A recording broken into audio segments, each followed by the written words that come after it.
Chapter 1188. The family of three was happy and blissful. This scene was very heartwarming.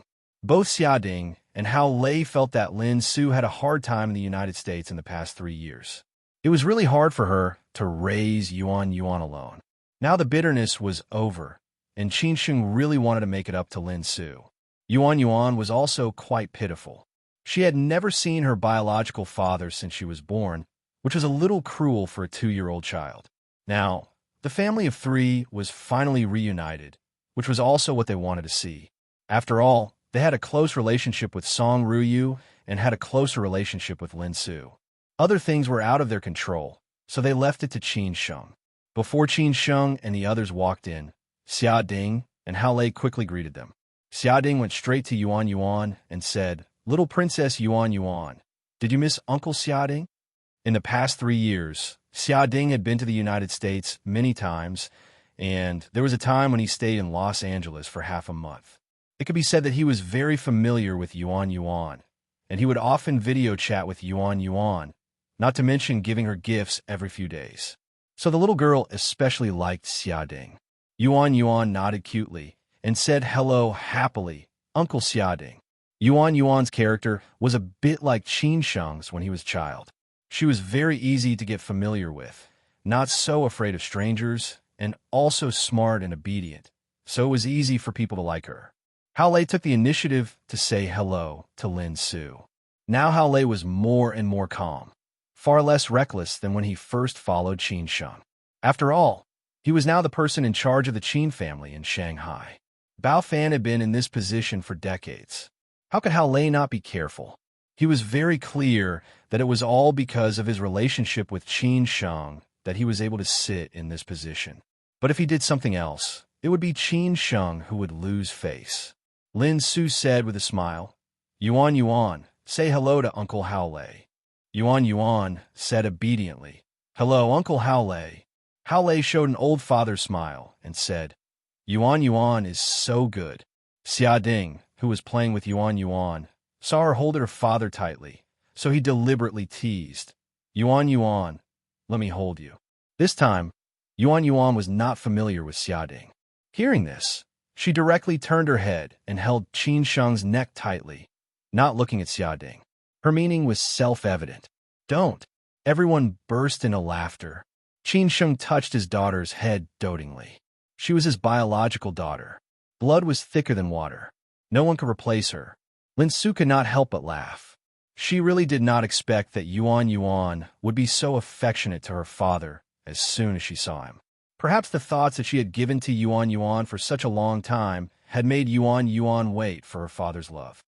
She was also eager to see her father as soon as possible, so she was like this.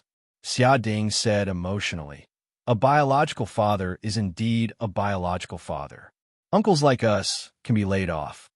Qin Sheng held Yuan in his arms and slowly walked to the back of Xiaoding's Kiranin. Under Lin Su's puzzled gaze, he said to Yuan, "Dad also prepared a gift for you. Do you want it?" Yuan's eyes widened at first, and then she said in surprise, "Wow, there are gifts." Qin Sheng said happily, "Of course in the future, no matter what you want, I will give it to you, because you are my little princess." Yuan directly hugged Qin Sheng and kissed him. "Thank you, Daddy." Sure enough, Mummy was right. Daddy was the person who loved Yuan the most in the world. At this time, Qin Sheng glanced at Xiaoding. Xiaoding smiled and opened the trunk of the Kiranin. When the trunk was opened, Xiaoding shouted happily, "Thump, thump, thump." At this time, everyone saw that the trunk of the Kiranin was wrapped in all kinds of flowers, and there were exquisite lights flashing. Among the flowers, there were more than a dozen cat dolls of different sizes, and so on. In the middle of the exquisite box, there were 2 cute and silly Scottish kittens playing. These decorations were already very beautiful, and Yuan liked them very much. When she saw the cat in the middle, Yuan was already dancing and shouting, "Wow, it's a real cat." Qin Sheng smiled and said, "Do you like it? They will be yours in the future." "I like it very much." Yuan could not wait to play with them. Qin Sheng smiled contentedly and said, "Good girl, you can play when we go back." Yuan was a little reluctant, but she nodded obediently and said, "Okay."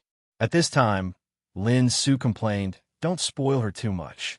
You will spoil her." Qin Sheng smiled and said, "Isn't a daughter supposed to be spoiled?" Lin Su felt a little helpless, but there was nothing she could do. After all, Qin Sheng was Yuan's father, so she could only let him be. At this time, everyone got into the car and was ready to leave Pudong International Airport. Qin Sheng and the others got in the Alpha in the middle, and the other attendants got in the two cars in the front and back. Naturally, the bodyguards of the Qin family followed at the back. This trip to the airport was successfully completed. When the four cars left the underground parking lot, the financial man who came with Lin Su slowly came out from the corner. No wonder this outstanding young woman did not pay attention to him at all. It turned out that she was a canary who married into a rich family. Not everyone could have such treatment when they came to the airport. A Curinin, an Alpha, followed by two Mercedes-Benz S, and the most important thing was that there were several bodyguards. At first glance, it was obvious that they were from a rich family. How could a self-made man like him be compared with them? However, it would not take long for him to know the identity of this group of people today. At that time, he would be glad that he did not do anything excessive. Otherwise, he was afraid that he would have a hard time in Shanghai in the future. Of course, he could probably see Xiaoding and Hao Lei. On the way from Pudong International Airport to Lujiazui, the Alpha car was full of laughter, which mostly came from Yuan. Children were always so naive and full of curiosity about the world. What they often said and asked could make people laugh uncontrollably. Qin Sheng held Yuan in his arms all the time and really did not want to be separated for a moment. Hao Lei drove seriously and did not talk much. Occasionally, he would ask a few questions. Xiaoding kept playing with Yuan. He really liked children. No matter what, he was the king of children. Lin Su said at this time, "So you already knew the news that Yuan and I would come back and discussed it with Sister Qin Yan. I guess it was she who told you, right?" Qin Sheng shook his head with a smile and said, "I did know the news that you would come back at the end of the month, but it was not Sister Qin Yan who told me. When I returned to Beijing from Chengdu, I already knew it. As for Sister Qin Yan, she was kept in the dark. Yesterday, she knew that I came to Shanghai to pick you up, so she gave this task to me." Of course, Qin Sheng could not say that it was Song Ruyu who told him. He was afraid that it would only make Lin Su think more. It was better not to say some things. Lin Su said helplessly, "What about Sister Qin Yan?" Qin Sheng said truthfully, "She is waiting for us at home. We will see her in a while." In fact, not many people knew the news that Lin Su came back. Except for her friends in Shanghai, only the other members of the Lin family knew it. Originally, the Lin family was going to pick them up at the airport, but Xue Qinyan took the initiative to take over the task.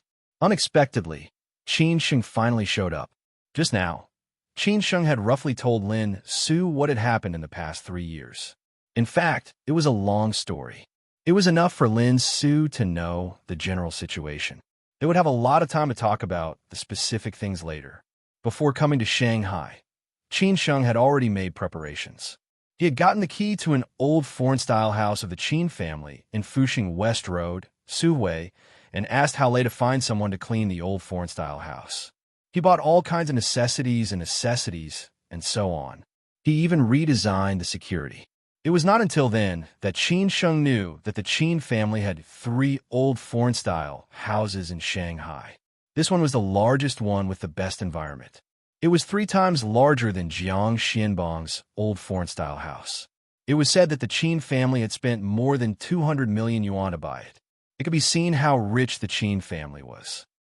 After all, this time when Lin Su and Yuan came back, Qin Sheng had to accompany them in Shanghai for a few more days. In addition, Lin Su, the servant who came back with Lin Su to take care of Yuan, and the bodyguards of the Qin family, and so on. It was somewhat inappropriate for so many people to live in the old house. Both Qin Sheng and Lin Su hoped to live in the small house that they used to live in. It was a memory that belonged to them, and they could find a warmth of home.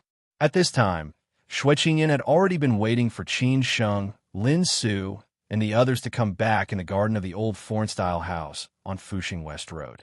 This old foreign-style house was a little famous in Shanghai.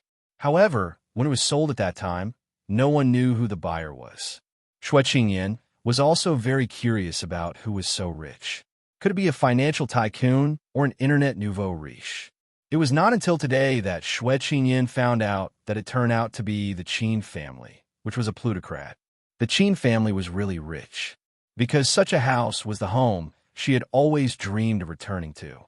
While Shanghai looked very lively, Beijing looked a little lonely, especially Song Ruyu. Therefore, Qin Ran took the initiative to ask Song Ruyu to have lunch at noon. As the elder sister, she could only clean up the mess for her younger brother. Chapter 1189. Maybe many people didn't understand why Song Ruyu would choose a playboy like Qin Sheng. Sometimes, even the Song family and the Qin family couldn't figure it out. After all, Song Ruyu had more suitable choices. It wasn't until the day of the engagement that Song Ruyu slowly revealed the mystery. It turned out that this was fate. It seemed that she had been destined since she was born. However, it was true that Song Ruyu had sacrificed too much for Qin Sheng. These sacrifices were all her compromises. Even the other members of the Qin family felt that they could not face her. Therefore, they could only stand on her side. Otherwise, they would feel sorry for her. Song Ruyu was now working in a new unit. When she chose this path, it meant that she would start all over again. After all, this time, she would be training at the grassroots level, unlike when she was in the political research office or the central office, where she was mostly responsible for theoretical research work. This was a new challenge for Song Ruyu. However, wasn't life full of challenges? Some people always faced all kinds of setbacks and difficulties passively, while others took the initiative to challenge one problem after another. Song Ruyu belonged to the latter group.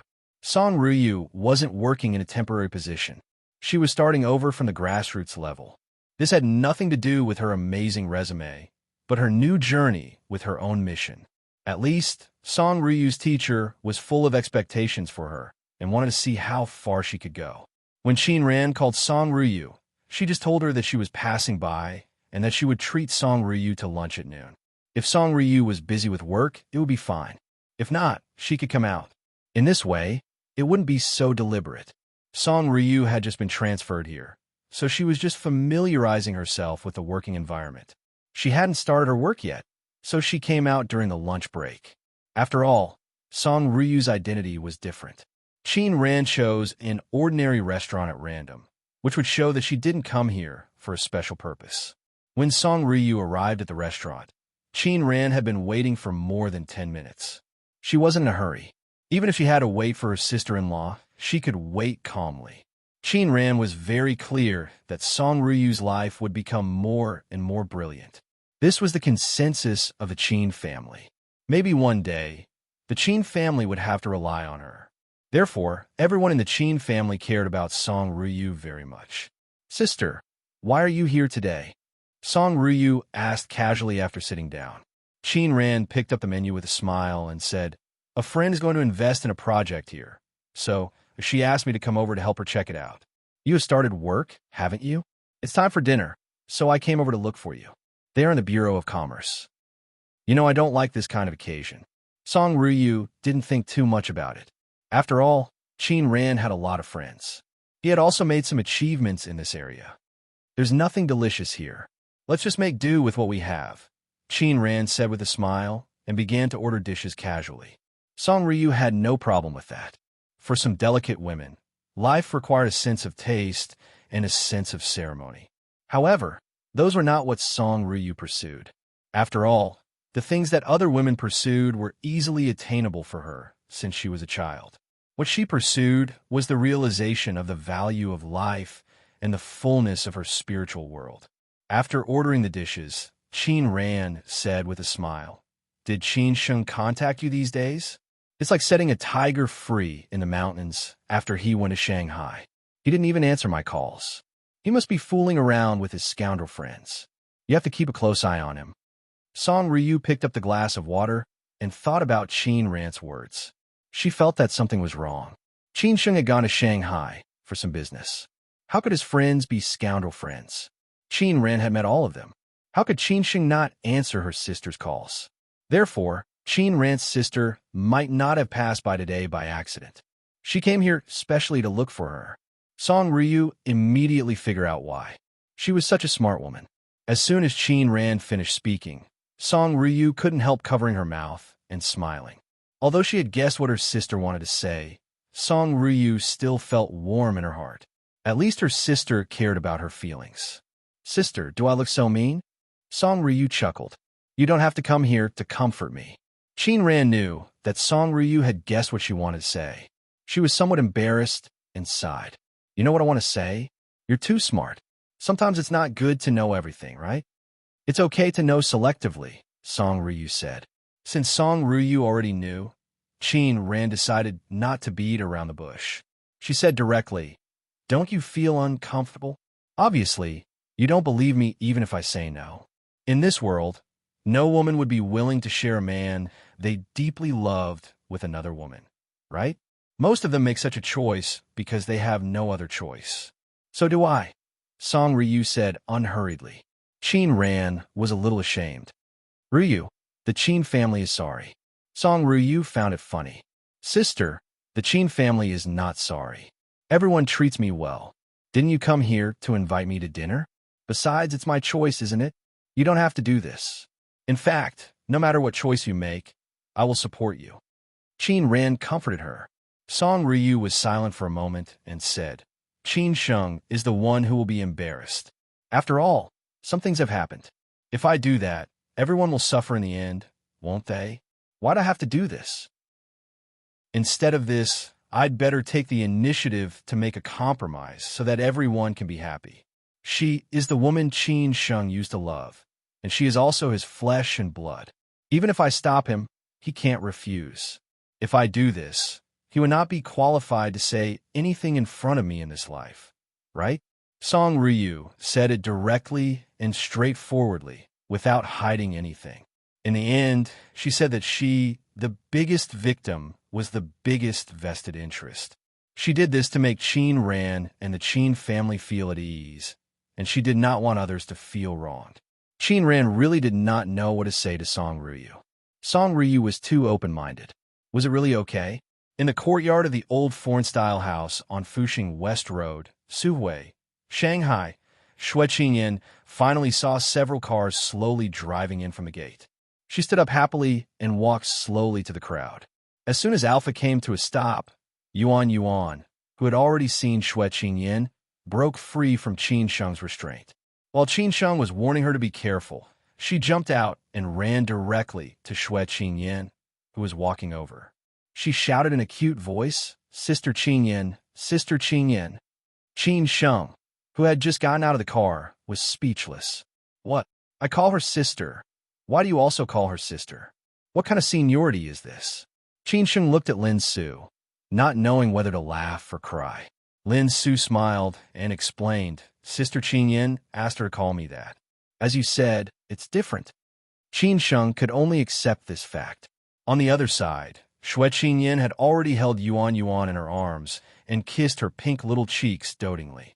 Yuan could not help laughing. It seemed that she and Xue Qingyan had a good relationship. After all, Xue Qingyan would go to Los Angeles to accompany them every once in a while. Besides Lin Su, Xue Qingyan was the closest to Yuan. At this time, Lin Su also came over and smiled. "Sister, are these all your arrangements?"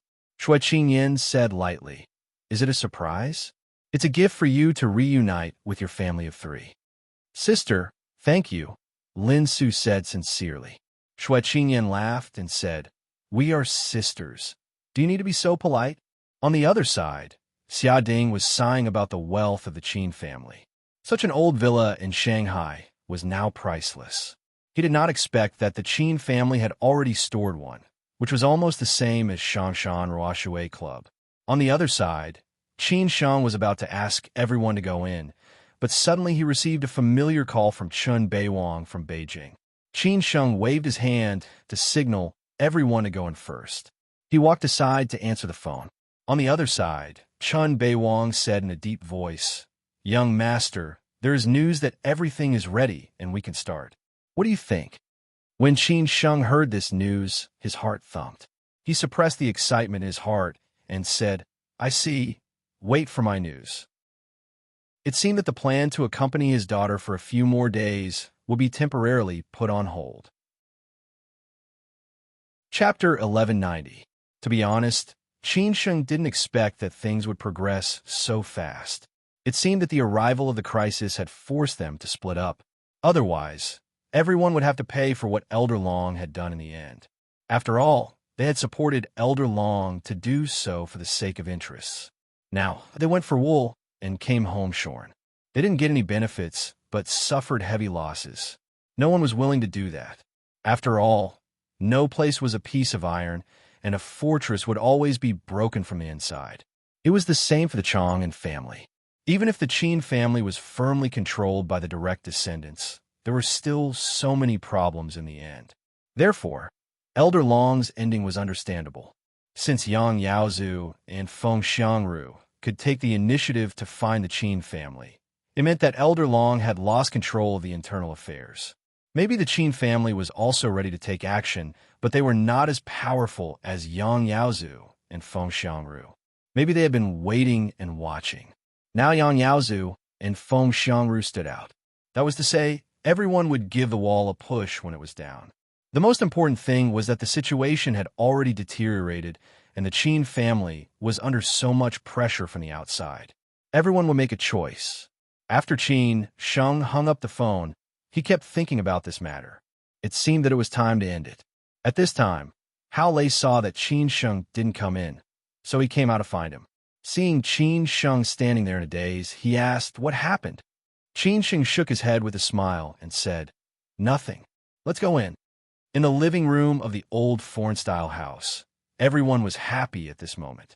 Shui Qingyan held Yuan Yuan on her lap and chatted with them. Yuan Yuan seemed to be a little absent-minded.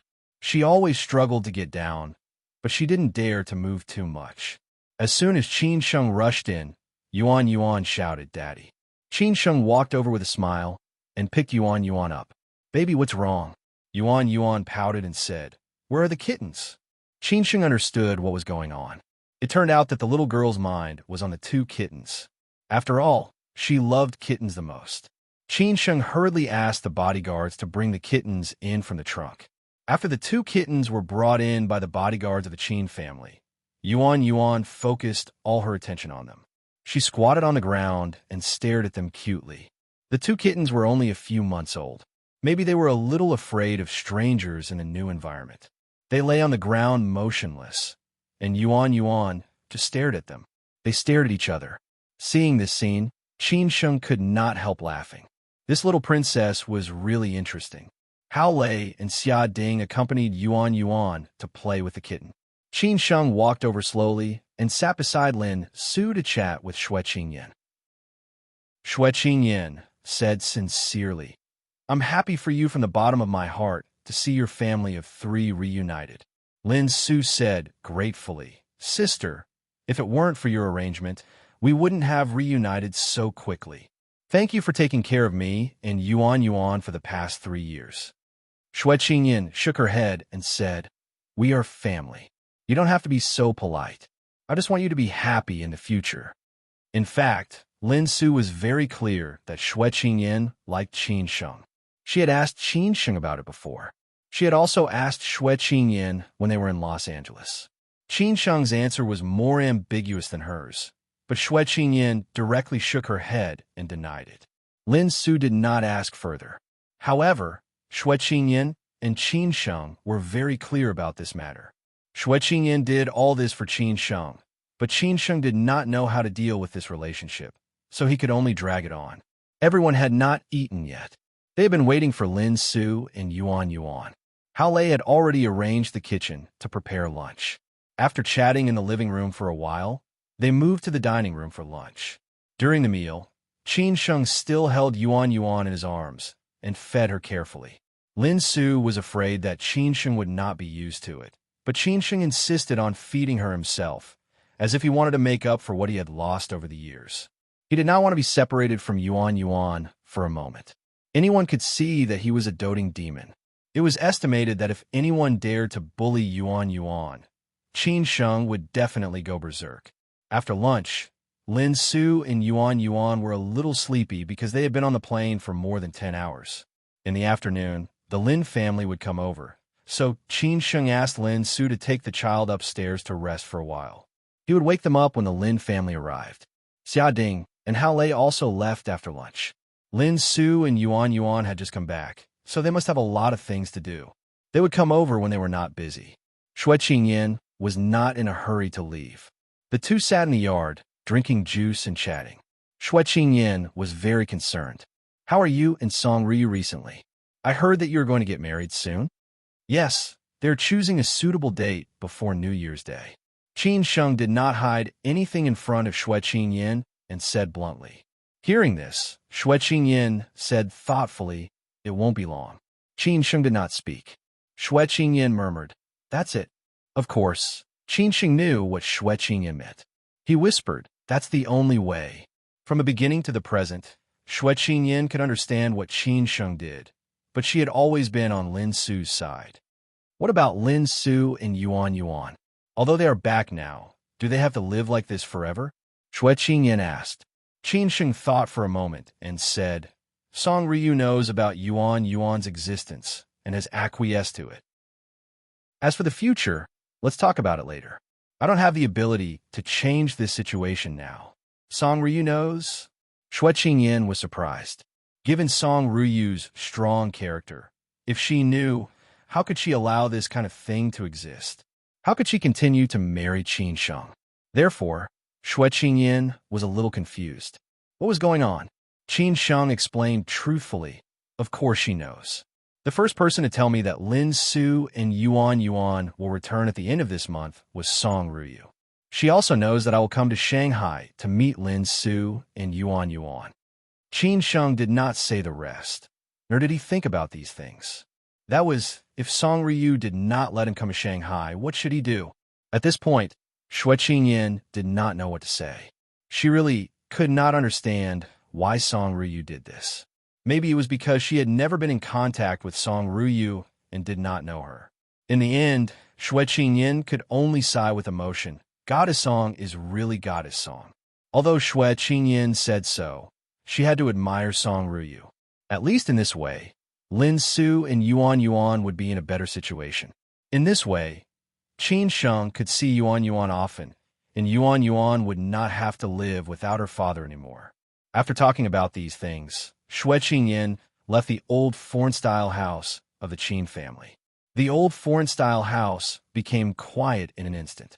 In this big, old foreign-style house, if people did not look up at the tall buildings in the distance, they would think that they had returned to the period of the Republic of China. At that time, the country was so fragmented, and now the country had gradually become stronger.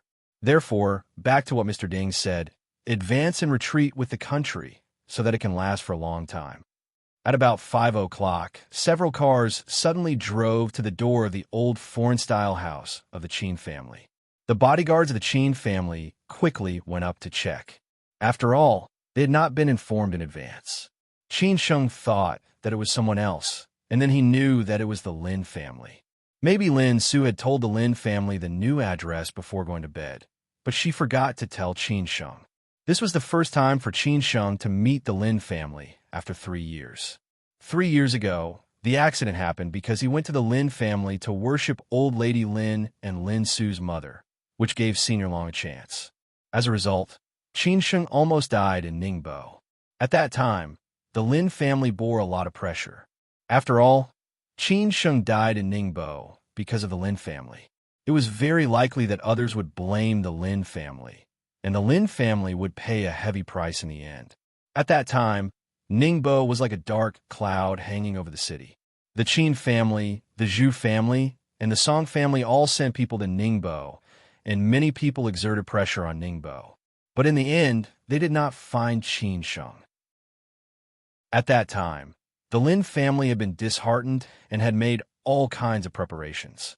However, in the end, the Qin family and the Zhu family did not blame the Lin family for this matter. Maybe it was because of Lin Su. After all, the Qin family and the Zhu family felt sorry for Lin Su and Qin Sheng. Moreover, they found out later that Lin Su was pregnant. If Qin Sheng really died, the child in Lin Su's belly would be the only bloodline of the Qin family. Qin Sheng asked the bodyguards to let them go. Then the cars slowly drove into the old foreign-style house of the Qin family. When the cars stopped, the Lin family slowly got out of the car. When he saw the Lin family getting out of the car, Qin Sheng almost cried out in surprise. Good heavens, all the Lin family came out. Chapter 1191. Although Qin Sheng had an accident in Ningbo, it had nothing to do with the Lin family. After all, it was not the Lin family who attacked Qin Sheng. However, Qin Sheng came to Ningbo for the sake of the Lin family, so he gave Senior Long a chance. Therefore, the Lin family had always felt guilty about this matter. No matter what kind of grievances Qin Sheng had had with the Lin family before, most of the Lin family hoped that Qin Sheng could be safe and sound in this matter. Not to mention the relationship between Qin Sheng and Lin Su, the Lin family could become what it was today because of the support of the Qin family and the Zhu family. Unfortunately, Qin Sheng disappeared in the end, and there was no news about him. All the Lin family members thought that Qin Sheng might have an accident, although they hoped that he would be safe.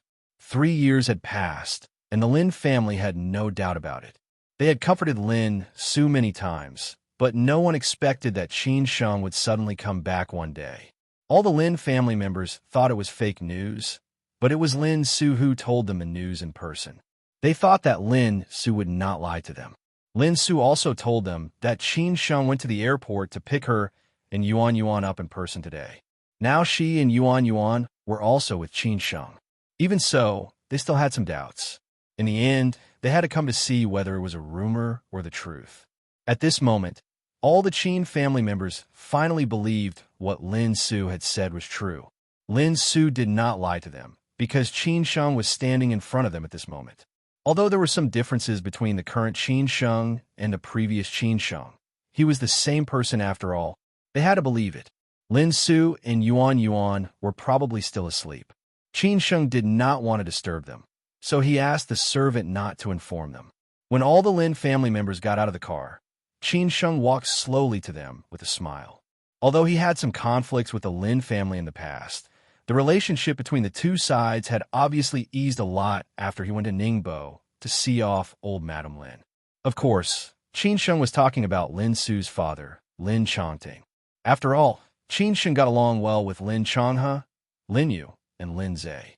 Lin Chongting and Lin Chonghe were both there. Lin Zhe and Lin Yu were also there. Of course, they did not know that Qin Sheng would come back in advance. They mainly came to see Lin Su and Yuan Yuan, especially the latter. Since Yuan Yuan was born, she had never come back. In order to keep it a secret, except for Lin Yu, no one in the Lin family had seen Yuan Yuan. This was the first time for them to see their granddaughter, so they attached great importance to her.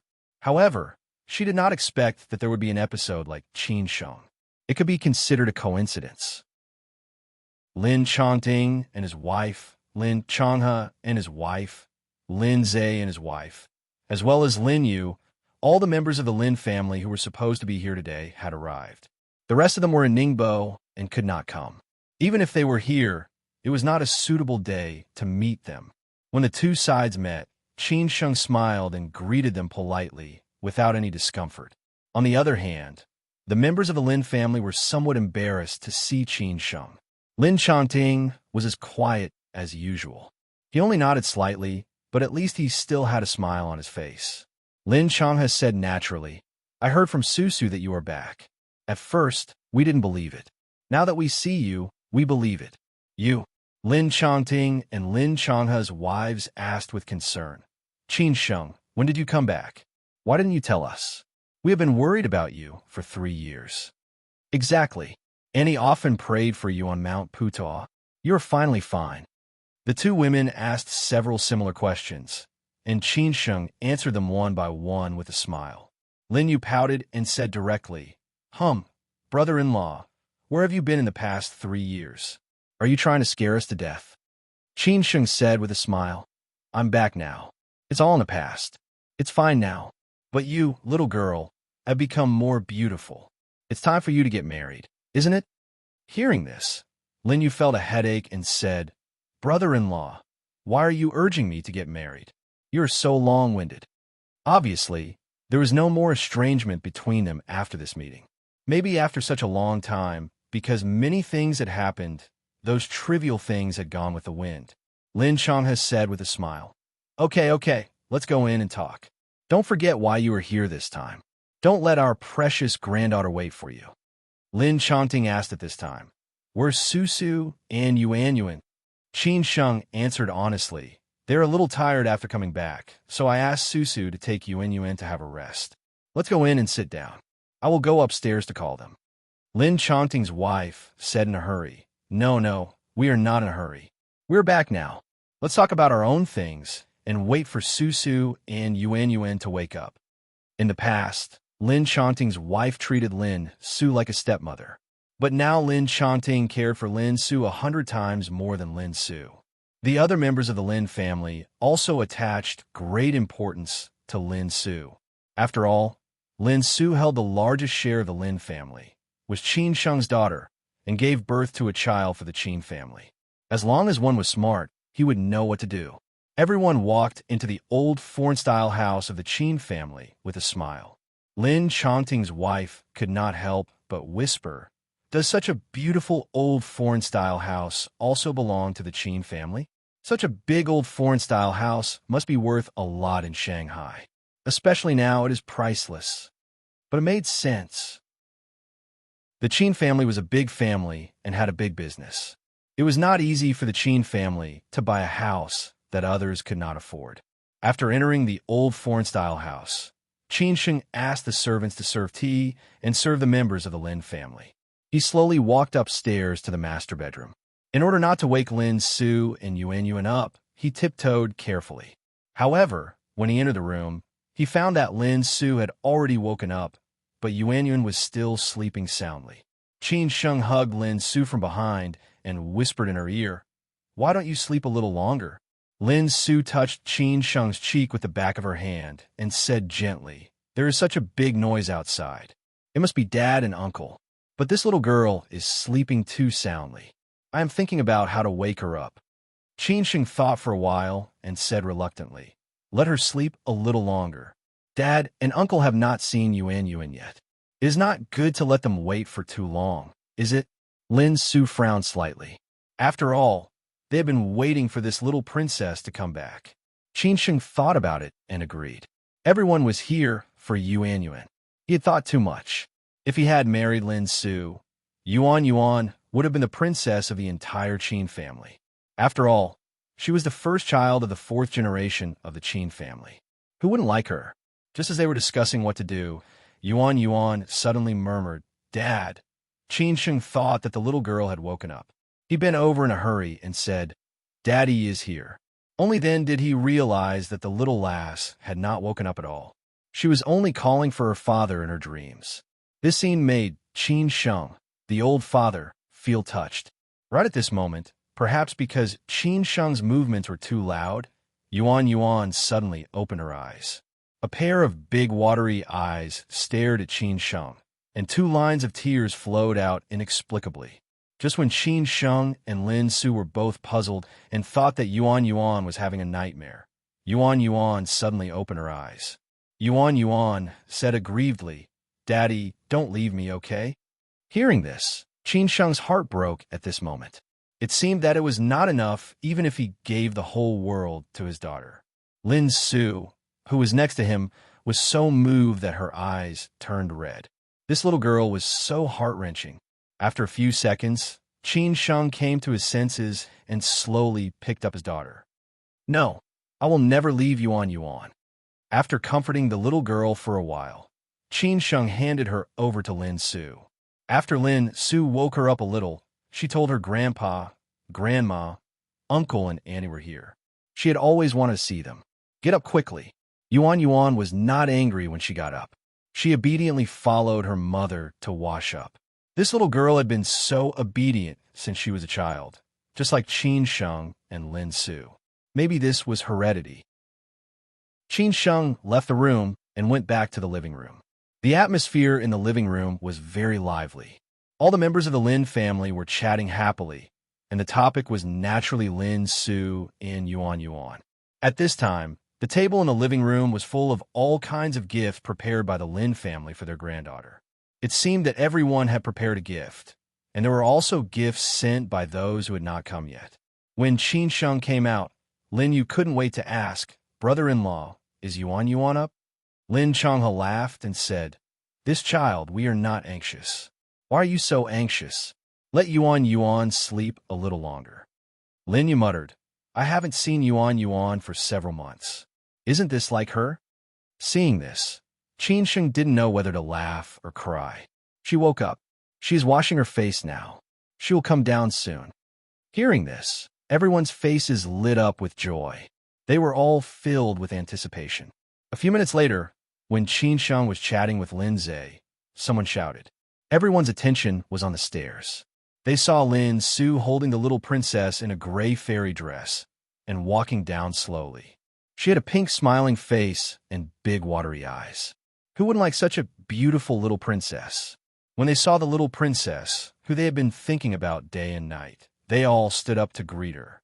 Qin Sheng didn't stand up. Seeing this scene, he was thinking about something else, which was when he could take Yuan Yuan back to the Qin family. He thought that all the members of the Qin family would like Yuan Yuan very much. Unfortunately, it was still far away. Chapter 1192. This scene was really warm. However, Yuan Yuan, who had just woken up, was not used to seeing so many people gathering around her. Although Yuan Yuan had met all the members of the Lin family, she had only seen most of them on video. She was familiar with Lin Yu, and it was the first time for her to meet the others. "Daddy," Yuan Yuan saw her father sitting on the sofa in the distance. She seemed to have found her savior and cried pitifully. Qin Sheng did not hear her cry. Lin Su also felt that Yuan Yuan was a little afraid of strangers. Maybe it was because she had just woken up. She pointed at Lin Yu and said, "Yuan Yuan, this is Aunt Yaya. Have you forgotten her? Who often secretly buys cakes for Yuan Yuan?" Hearing her mother's words, Yuan Yuan recognized Lin Yu and said obediently, "Aunt Yaya." Lin Yu quickly stepped forward and took the initiative to hug Yuan Yuan. "Wow, our little princess still remembers Aunt Yaya. I didn't love you for nothing." Lin Su introduced them in a timely manner. "Yuan Yuan, these are Grandpa and Grandma who often video call you. Do you remember them? This is Uncle and Aunt, and this is Grandma and Grandpa. Take a closer look." It was unrealistic for the child to recognize everyone when they had just met. After all, they had only seen each other on video. Lin Changhe said with a smile, "Su, it's normal that the child can't recognize them. She will be familiar with them later." The others also nodded in agreement, saying that they were right. Lin Yu held Yuan Yuan in her arms, and the others followed her to the living room. However, when Yuan Yuan saw her father, she immediately struggled and reached out her hands, shouting, "Daddy." Obviously, she wanted her father to hold her. The others did not know whether to laugh or cry. They were all very clear that Qin Sheng had never seen Yuan Yuan before, let alone video call her. Today must be the first time that the father and daughter met each other. How long had they been together? Why did Yuan Yuan stick to Qin Sheng like this? They could only say that she was their biological daughter. Qin Sheng took his baby daughter in his arms with a smile, as if he would satisfy any of her requests. In the living room, the Lin family was chatting happily. The topic was about Yuan Yuan and Lin Su. They tacitly did not ask about Qin Sheng. It seemed that they should not ask about these things. Even Lin Chongting's wife, who liked to gossip, did not say anything. Maybe Lin Chongting had told her in advance. After Yuan Yuan became familiar with the members of the Lin family, Qin Sheng handed Yuan Yuan over to Lin Yu to hold her. He turned around and went to the kitchen to make arrangements for tonight's family banquet. This was how he should treat his guests. After all, he was the nominal son-in-law of the Lin family. During dinner, Qin Sheng accompanied the members of the Lin family to drink a few cups of wine. Lin Chongting, who had completely entered the stage of health maintenance, also drank a few mouthfuls of wine. One should know that in the past 3 years, Lin Chongting had almost never touched a drop of wine and never participated in any social activities. Even in the Lin family, he refused to entertain guests. Lin Changhe and Lin Zhe were the ones who took care of everything. After what had happened 3 years ago, Lin Zhe had grown up completely. He was no longer the famous playboy in Ningbo. Under the guidance of Lin Changhe, he could take charge of things on his own. Now, he was a little famous in the Bund, and he was close to Hao Lei and Xia Ding. Of course, Hao Lei and Xia Ding did this for Qin Sheng's sake. Moreover, Lin Zhe was no longer as arrogant as he used to be. He was more low-key and calm when dealing with people. Although they were in the Qin family, Qin Sheng still gave the seat of the host to Lin Changting. He also knew that this father-in-law cared a lot about his reputation. He still had to show respect to him.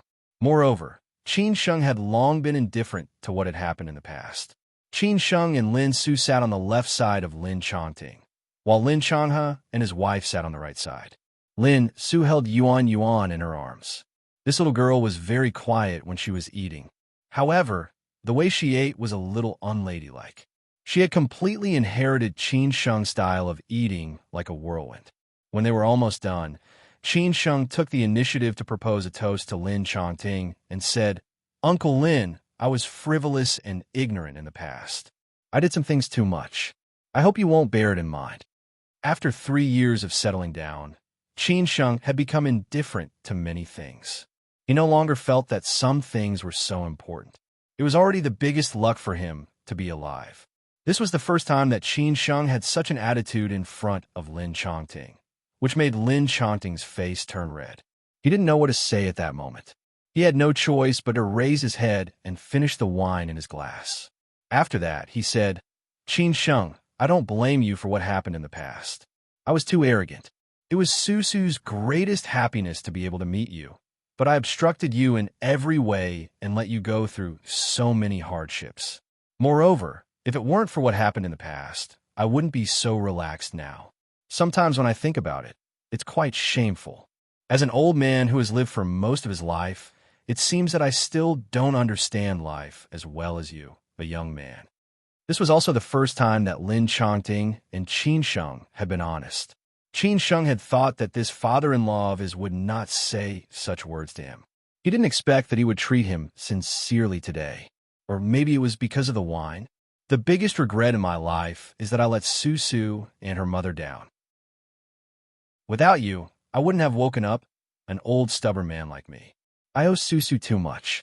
I really didn't fulfill my responsibility as a father. It's too hypocritical to say that I will make it up to her in the future. I only hope that you can treat her well and don't make her sad. I don't want to interfere in your affairs, and I'm not qualified to interfere. Since this is Susu's choice, this is the life she wants. I only hope that everything will be good for you in the future. Even if I die, I can still face Susu's mother." Lin Changhe seemed to be a chatterbox and couldn't stop talking. Qin Sheng turned around and looked at Lin Su, who had become such a virtuous wife and loving mother from the beginning. Maybe when he had met her for the first time, he had never thought that his goddess would give birth to a child for him one day. Qin Sheng looked at Lin Su, who was as lovely and beautiful as a little princess in the movies. It seemed that he could not love such a daughter enough in his life. He turned around and said, "Uncle Lin, don't worry." Lin Changting picked up the wine dispenser and took the initiative to pour a glass of wine for Qin Sheng. Qin Sheng didn't stop him. When they clinked glasses, Lin Changting's eyes were full of sincerity. After dinner, the Lin family members didn't hurry to leave. They continued to drink tea and chat in the living room. Maybe it was because Yuan Yuan was there. The men were too embarrassed to smoke. Finally, they looked at each other and walked out of the living room tacitly to the yard. Lin Changhe was a bit addicted to smoking in the past 2 years. Maybe it was because all the things of the Lin family were on him, which made him feel more stressed. He was not as comfortable as before. Lin Changhe lit a cigarette and asked, "You came back so suddenly." Qin Sheng was a little dizzy after drinking. He smiled and said, "Actually, I've been back for almost a month, but I've been busy with other things in Beijing. Lin Su and Yuan Yuan came back, so I came to Shanghai." Lin Changhe shook his head and said, "You have been back for a month, but you didn't tell me." Not to mention Lin Changhe, Lin Zhe, who was close to Hao Lei and Xia Ding, didn't tell him this news, which had been kept secret. Qin Sheng said in a low voice, "Maybe I want to surprise Lin Su in Yuan. You." Lin Changhe pointed at Qin Sheng and smiled. "How long will you stay in Shanghai this time? You should spend more time with Lin Su and Yuan. After all, as their father, you have been missing for so long. You should make it up to them." Qin Sheng said thoughtfully, "This is what I should do. I also want to stay with them for a few more days. But sometimes there are too many trivial things, so I can't help it." Lin Changhe nodded and said, "I can understand. I just want to try my best." At this time, Qin Sheng smiled and said, "I heard that the Lin family has been developing well these years. It has entered the top 100 domestic private enterprises. It seems that Yuan's dowry will be more and more generous. I really don't know who will marry our little princess." Lin Changhe didn't know whether to laugh or cry. Yuan is only 2 years old. You are already thinking about the dowry in the future. However, Lin Changhe also thought that it was true. Who could marry this little princess who is loved by thousands of people? The dowry of the Lin family and the Qin family would definitely make that boy go to heaven. Qin Sheng smiled and turned to look at Lin Zhe, who had been smoking silently and didn't interrupt them. He patted Lin Zhe's shoulder and said, "I know you have worked hard in the past 3 years. You, as an uncle, didn't let Yuan down. A prodigal son is worth gold." Lin Zhe was like this. Lin Zhe said with emotion, "I let Su down before. Now I can't let Yuan down. I will strive to make her proud when she talks about me." Qin Sheng smiled and said, "I believe you." After smoking, the three of them went back to the living room. At this time, the members of the Lin family were ready to leave. After saying goodbye to each other, they walked out of the old foreign-style house. Only Lin Yu stayed in the old foreign-style house to accompany Lin Su and Yuan. After watching the members of the Lin family get in the car and leave, Qin Sheng handed Yuan to Lin Yu. He held Lin Su's hand and walked inside. As they walked, he said, "I may have something to deal with tomorrow, so I can't accompany you and Yuan. Qin Sheng felt sorry for them. He didn't want to leave Lin Su and Yuan at all. He just wanted to stay with them quietly, but he couldn't help it. Lin Su was stunned. A trace of disappointment flashed in her eyes. But then she felt relieved and said, "Are you leaving Shanghai?" Qin Sheng nodded and said, "Yes." Lin Su frowned and asked, "How many days?" She knew she couldn't have Qin Sheng all the time, but she really couldn't leave him now.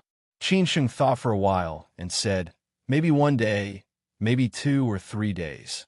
I will try to come back as soon as possible. If Yuan asks, I will tell her that Dad went to buy her a gift." Lin Su was a little relieved when she heard this. As for Yuan, she would handle it well. At night, Lin Yu slept with Yuan. What about Qin Sheng and Lin Su? Absence makes the heart grow fonder, not to mention that they had been separated for 3 years. Chapter 1193. In the morning, when the sunlight shone into the room through the curtains, Qin Sheng and Lin Su slowly opened their eyes. Qin Sheng hugged Lin Su tightly and looked into her eyes. Lin Su was a little embarrassed. It seemed that she hadn't slept enough. After all, it was 3 or 4 o'clock last night when she went to bed. When Qin Sheng got up and went out, Lin Yu was playing with 2 kittens on the lawn outside with Yuan. Yuan really liked kittens. When she was in Los Angeles, Lin Su didn't raise them because she was afraid that they were dirty. Now that she had her father's support, Lin Su didn't say anything. The 2 kittens were very cute. One was so stupid and cute that she was too lazy to move, so they named her Meng. The other was mischievous and always ran around, so they named her Now. In the past, Yuan would definitely go to her mother after getting up. Now that she was back with her father, she was sticking to him. So she went to Qin Sheng and Lin Su's room after getting up. Lin Yu hurriedly stopped Yuan and said that her mother was too tired after the flight and needed to have good rest. Her father had to accompany her mother and play with Yuan when they woke up. The sensible little girl left reluctantly. When Yuan saw her father coming out, she immediately left her 2 kittens and ran to her father. She staggered and ran, calling him father. Qin Sheng picked Yuan up and lifted her up high, making her laugh from ear to ear. At this time, Lin Yu walked over and said, "Brother-in-law, is my sister up? Qin Sheng smiled and nodded. Lin Yu stared at Qin Sheng with bad intentions, which made Qin Sheng somewhat embarrassed. Lin Yu had grown up now, but she still didn't want to get married, which made Lin Changhe feel quite helpless. Qin Sheng played with Yuan Yuan for a while. Originally, he didn't want to tell Yuan Yuan that he would leave for a few days, but he felt that it was too irresponsible to leave without saying goodbye to Lin Su. After all, Yuan Yuan had just come back for a day. He should accompany her, but now she was sticking to him, which would make her sad. So Qin Sheng tentatively asked, Yuan Yuan, do you like Shanghai or Los Angeles? I like Dad. Yuan Yuan answered unconventionally. Now she only had her father in her eyes, not Shanghai or Los Angeles. Hearing this, Qin Sheng felt very warm. This little girl was really her father's sweet little cotton jacket. She had been talking like this since she was a child. When she grew up, no man would be her opponent. Qin Sheng smiled and replied, Dad likes you too. Then Qin Sheng continued, Now I want to discuss something with you, okay? Yuan Yuan smiled and nodded, not taking it seriously at all. She thought her father was just teasing her. Qin Sheng stopped smiling and said very seriously, Yuan, I have some work to do. I may go on a business trip in another city for a few days. I can't be with you these days. Stay at home and listen to me. When I'm done with my work, I'll come back to accompany you, okay? Yuan Yuan was very happy just now, but as she listened, her smile disappeared. In the end, her face was covered with dark clouds, and she looked very pitiful.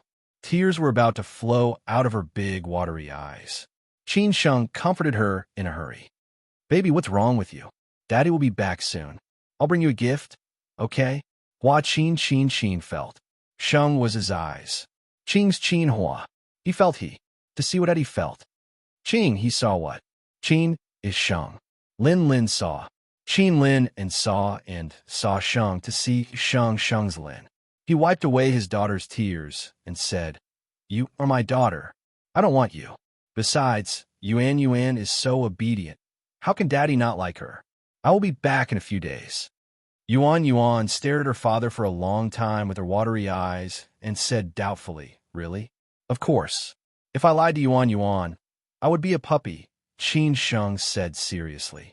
Yuan seemed to believe it, but knowing that her father was going to leave, she was still sad. She said, Dad, come back soon. I will miss you. Qin Sheng touched the little girl's face and said, I will be back soon. Later, Qin Sheng said a lot of sweet words and finally coaxed the little girl. It seemed that he had never said so many sweet words when he was in love. Maybe she was really his little lover in his previous life. In the living room of the old foreign-style house, the servants had prepared breakfast. Annie Lee, who had been with Lin Su for 3 years, also made breakfast for Yuan. Lin Su was about to put Yuan's breakfast on the table. Annie Lee was from Shanghai. After her son went abroad to study, he settled in the United States. Now he was a professor in a university in Los Angeles. Later, she took the old couple to live there. A few years ago, her husband died of cancer. Her son and daughter-in-law were both dink and were unwilling to have children. Annie Lee was quite bored. Annie Lee met Lin Su by chance and got along well with her. It happened that Lin Su needed someone to take care of her during her pregnancy. Annie Lee took the initiative to take care of Lin Su. Since then, she had been staying with Lin Su and taking care of Lin Su and Yuan. Yuan had been close to her since she was a child. This time, Lin Su took Annie Lee with her. Annie Lee also wanted to come back and see her. Lin Su also said that she would give Annie Lee a holiday and let her get together with her relatives and friends. Lin Yu just met Lin Su and teased her. Sister, you are full of glory. Tut, tut, tut. Lin Su blushed and said coquettishly, You naughty girl. It was just that her current appearance was even more alluring. Lin Yu did not want to continue joking. She had no choice but to ask, Sister, how long will brother-in-law stay in Shanghai? She hoped that brother-in-law could spend more time with her sister and Yuan. Lin Su said honestly, I don't know, but he has something to do today and may leave for a few days. After that, he may spend more time with Yuan. We could go back to Ningbo these 2 days. I also want to take Yuan to meet my grandma and my mother. They definitely want to see Yuan Yuan. Lin Yu had wanted to continue talking about Qin Sheng. After hearing what Qin Sheng said, she stopped talking. She knew that her sister's biggest regret was that Grandma could not see Yuan Yuan. If she could see Yuan Yuan, it would be so perfect. Even if she could not get married to Qin Sheng, it would not be a big deal. After a while, Qin Sheng came back with Yuan Yuan in his arms. They sat in the living room and had breakfast. Since Qin Sheng was with her, Lin Su had a good rest. Qin Sheng fed Yuan Yuan by himself. He did not eat until Yuan Yuan finished eating. After breakfast, Qin Sheng was ready to leave Shanghai. Hao Lei had come to pick him and Chang Baji up. This time, Hao Lei would go to Qin Wangdao with them. Before leaving, Qin Sheng stood in the yard with Yuan Yuan in his arms. He took Lin Su's hand and said, "Do you like it here?" "What?" Lin Su was confused. Qin Sheng looked around at this old foreign-style house, which occupied a large area and was worth a lot of money. The environment here was really good.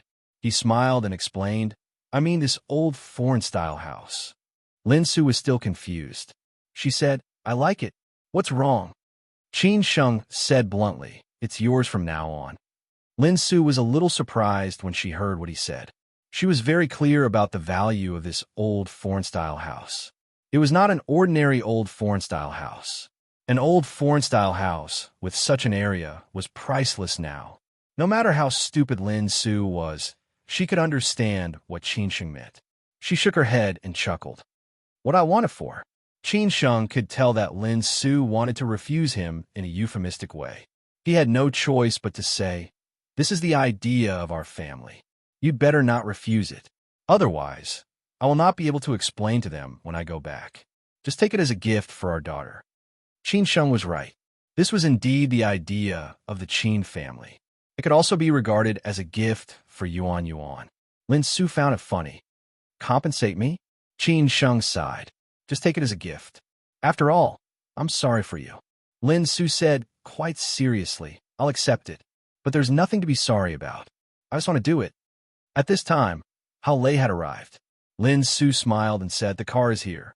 You should go now, lest Yuan Yuan will be reluctant to leave you later." Qin Sheng nodded and handed Yuan Yuan to Lin Su. He kissed Lin Su and the little girl's face. After that, he said, "I'm leaving." Although Lin Su was reluctant, she could only see Qin Sheng off. Yuan Yuan also waved goodbye reluctantly. Her tears almost couldn't stop. Chapter 1194. There were some things that no one could figure out, and no one was right or wrong. After having Yuan Yuan, Lin Su didn't expect to have Qin Sheng all to herself, nor did she want to fight for anything.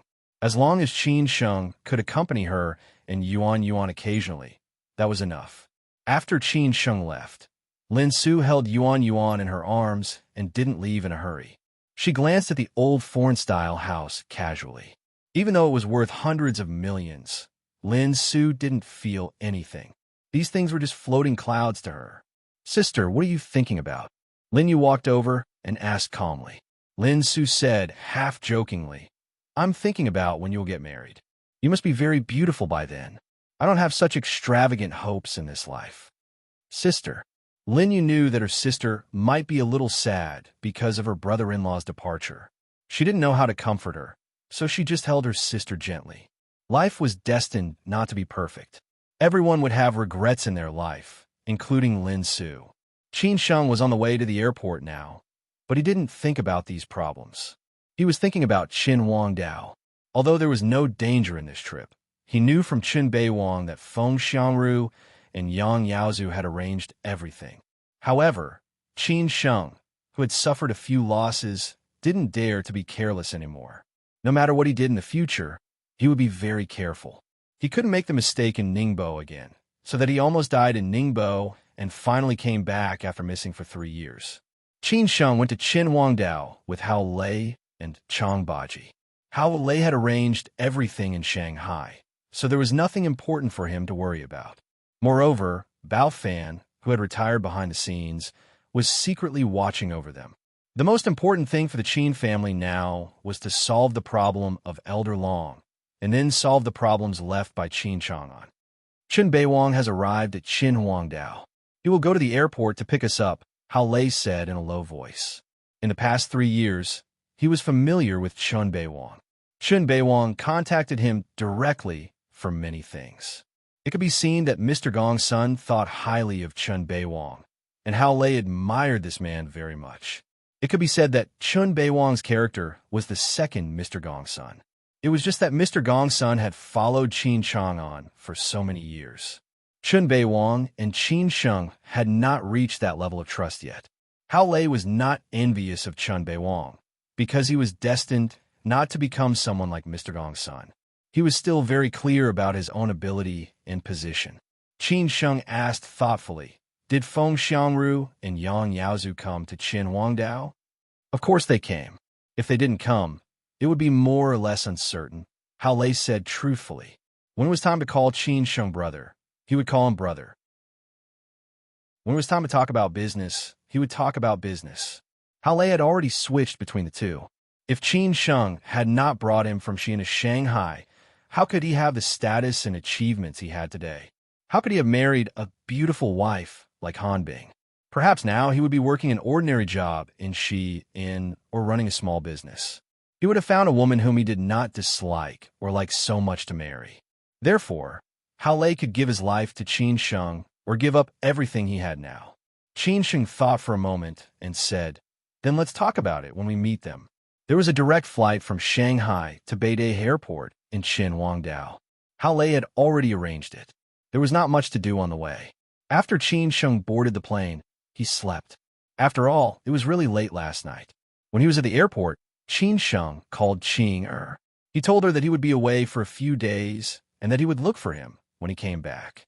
Qing Er only told him to be careful and did not say anything else. She still did the same.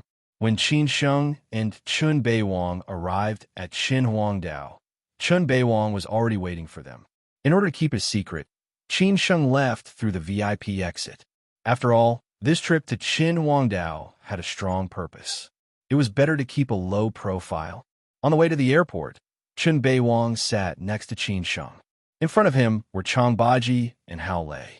Chun Beiwang greeted them politely and asked, "Young master, shall we go for dinner first?" Qin Sheng did not want to waste too much time. He said directly, "To meet Feng Xiangru and Yang Yaozu." Chun Beiwang did not hesitate or say anything to decline. He directly called Feng Xiangru and Yang Yaozu. Yang Yaozu and Feng Xiangru had just arrived at Qin Huangdao and were about to go to a good seafood restaurant for dinner.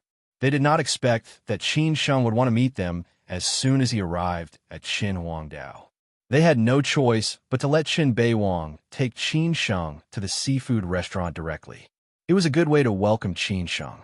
After hanging up the phone, Feng Xiangru said unhappily, "Is Qin Sheng so impatient, or does he not believe us?"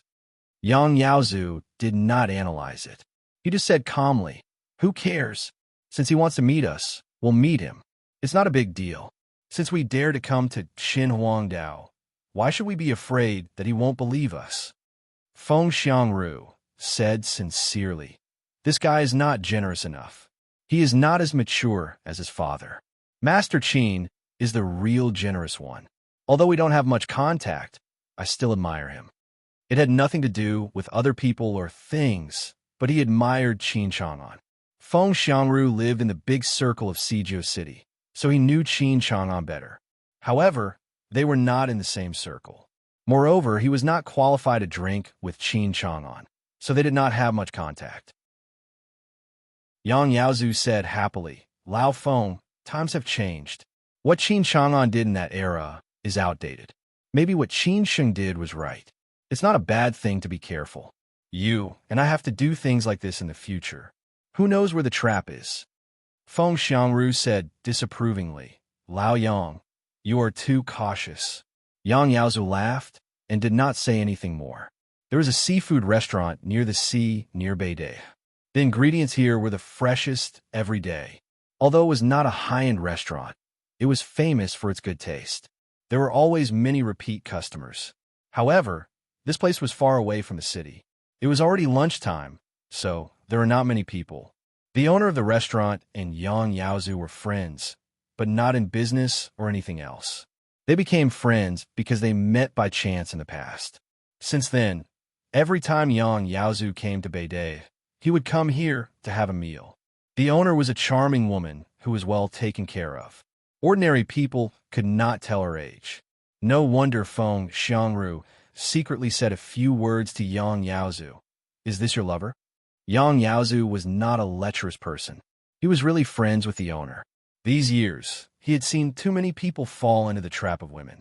Therefore, he was extra careful in this aspect. After greeting the boss, Yang Yaozu quietly waited for Qin Sheng in the private room. He reminded the boss without batting an eyelid, meaning that she did not need to come over to support later.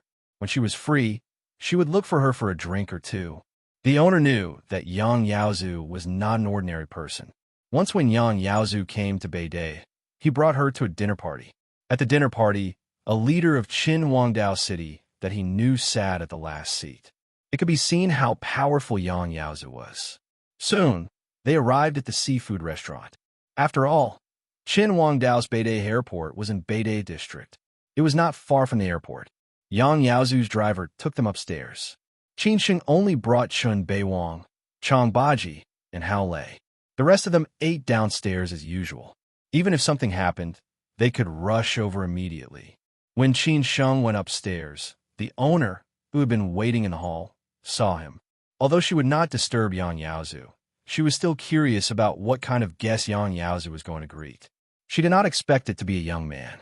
However, looking at his extravagance, she guessed that he was not an ordinary person. Qin Sheng pushed the door open. Yang Yaozu and Feng Xiangru stood up and greeted him with a smile. Yang Yaozu took the lead and said, "Qin Sheng, you are so lucky. If you did not come in time for dinner, you would not be able to eat such authentic Qin Huangdao seafood. I have a good nose. I have been looking for delicious food since I was young. Today, I am following you, Brother Yang," Qin Sheng said politely. Feng Xiangru said happily, "Qin Sheng, we meet again. You can't wait to find us. Is there anything good?" Qin Sheng replied politely, "I really don't have anything good. I just want to see you, Brother Feng. It's been many days since we parted in Beijing. We had a good chat last time. I'm looking forward to meeting you again." Feng Xiangru pointed at Qin Sheng and said, "Boy, you really know how to flatter." Yang Yaozu pulled Qin Sheng and said, Sit. Let's sit down and talk while eating." After Qin Sheng and the others sat down, Yang Yaozu asked the waiter to start ordering. He first asked Qin Sheng politely what they wanted to eat. Qin Sheng said that a guest should follow the host and let him order whatever he wanted. Yang Yaozu did not refuse and directly ordered. In the meantime, he asked if they wanted a drink. Qin Sheng politely refused. He could drink anywhere, but this time he was not here to drink. Business was more important. Before all the dishes were served, they talked about some trivial things. Qin Sheng introduced Hao Lei to Yang Yaozu and Feng Xiangru. They were already familiar with Chun Beiwang, so Qin Sheng did not need to introduce him. As for Chang Baji, he was standing not far behind Qin Sheng, so Qin Sheng did not need to introduce him. Everyone chatted while eating. No one got to the point. Besides, they were not in a hurry. Feng Xiangru finally could not help but ask, "Qin Sheng, to be honest, do you still not trust us?" Qin Sheng smiled while eating the prawns. "Brother Feng, I don't understand. Why do you not trust us? If you trust us, you wouldn't have looked for us in the first place. Aren't you just testing us?" Feng Xiangru said bluntly, "Since we are already here, how can we go wrong?" At this time, Qin Sheng said slowly, "Of course I believe Brother Feng and Brother Yang, but this matter is too important. No matter for you or for me, it's better to be cautious. I want to talk to you in detail to see if there are any loopholes." Yang Yaozu chuckled and said, "Qin Sheng, we've said that we'll be responsible for everything here. You just need to do what you should do. You can rest assured about this. We're all in the same boat now. Nobody wants anything to go wrong." Qin Sheng asked slowly, "Then I want to ask you, Brother Yang, how are the preparations going?" "Everything is ready. We're just waiting for you." Yang Yaozu squinted and said. Qin Sheng said in a low voice, "Then I want to know when we can take action." Yang Yaozu said bluntly, "As long as you want, tonight is fine." Upon hearing Yang Yaozu's words, Qin Sheng was rather shocked. "Just tonight?" Chapter 1195. Qin Sheng had thought that he would stay here for at least 3 or 4 days. After all, things were not that simple. It might even take more than a week. No one could be sure. However, he did not expect that Yang Yaozu would say such a thing as soon as they met. Qin Sheng did not expect this, but he still did not believe it. Only tonight? Not only Qin Sheng, but everyone else would not believe it. That was Old Long, not an ordinary tramp on the street. Qin Sheng picked up a piece of fish, but he was not in a hurry to eat it. Instead, he fell into deep thought. Of course, Chen Beiwang knew what Qin Sheng was thinking. Maybe Yang Yaozu and Feng Xiangru knew it too. However, Chen Beiwang did not ask Qin Sheng himself. After Qin Sheng arrived at Qin Huangdao, everything was based on what Qin Sheng said. Qin Sheng, what's wrong? You don't believe me? Feng Xiangru saw Qin Sheng's expression and asked disdainfully. Qin Sheng came back to his senses and laughed. Brother Feng, you must be joking. How can I not believe you? If I didn't believe you, I wouldn't have come to Qin Huangdao. I just didn't expect it to be so fast. I thought it would take another 3 or 4 days. Feng Xiangru replied directly. If it took another 3 or 4 days, we wouldn't have asked you to come so fast. You could have just waited in Beijing, right? Qin Sheng said with interest. It seems that I have underestimated Brother Feng and Brother Yang. If there was wine, I would have to drink 3 glasses of wine as punishment. Yang Yaozu had a faint smile on his face. Let's talk while eating.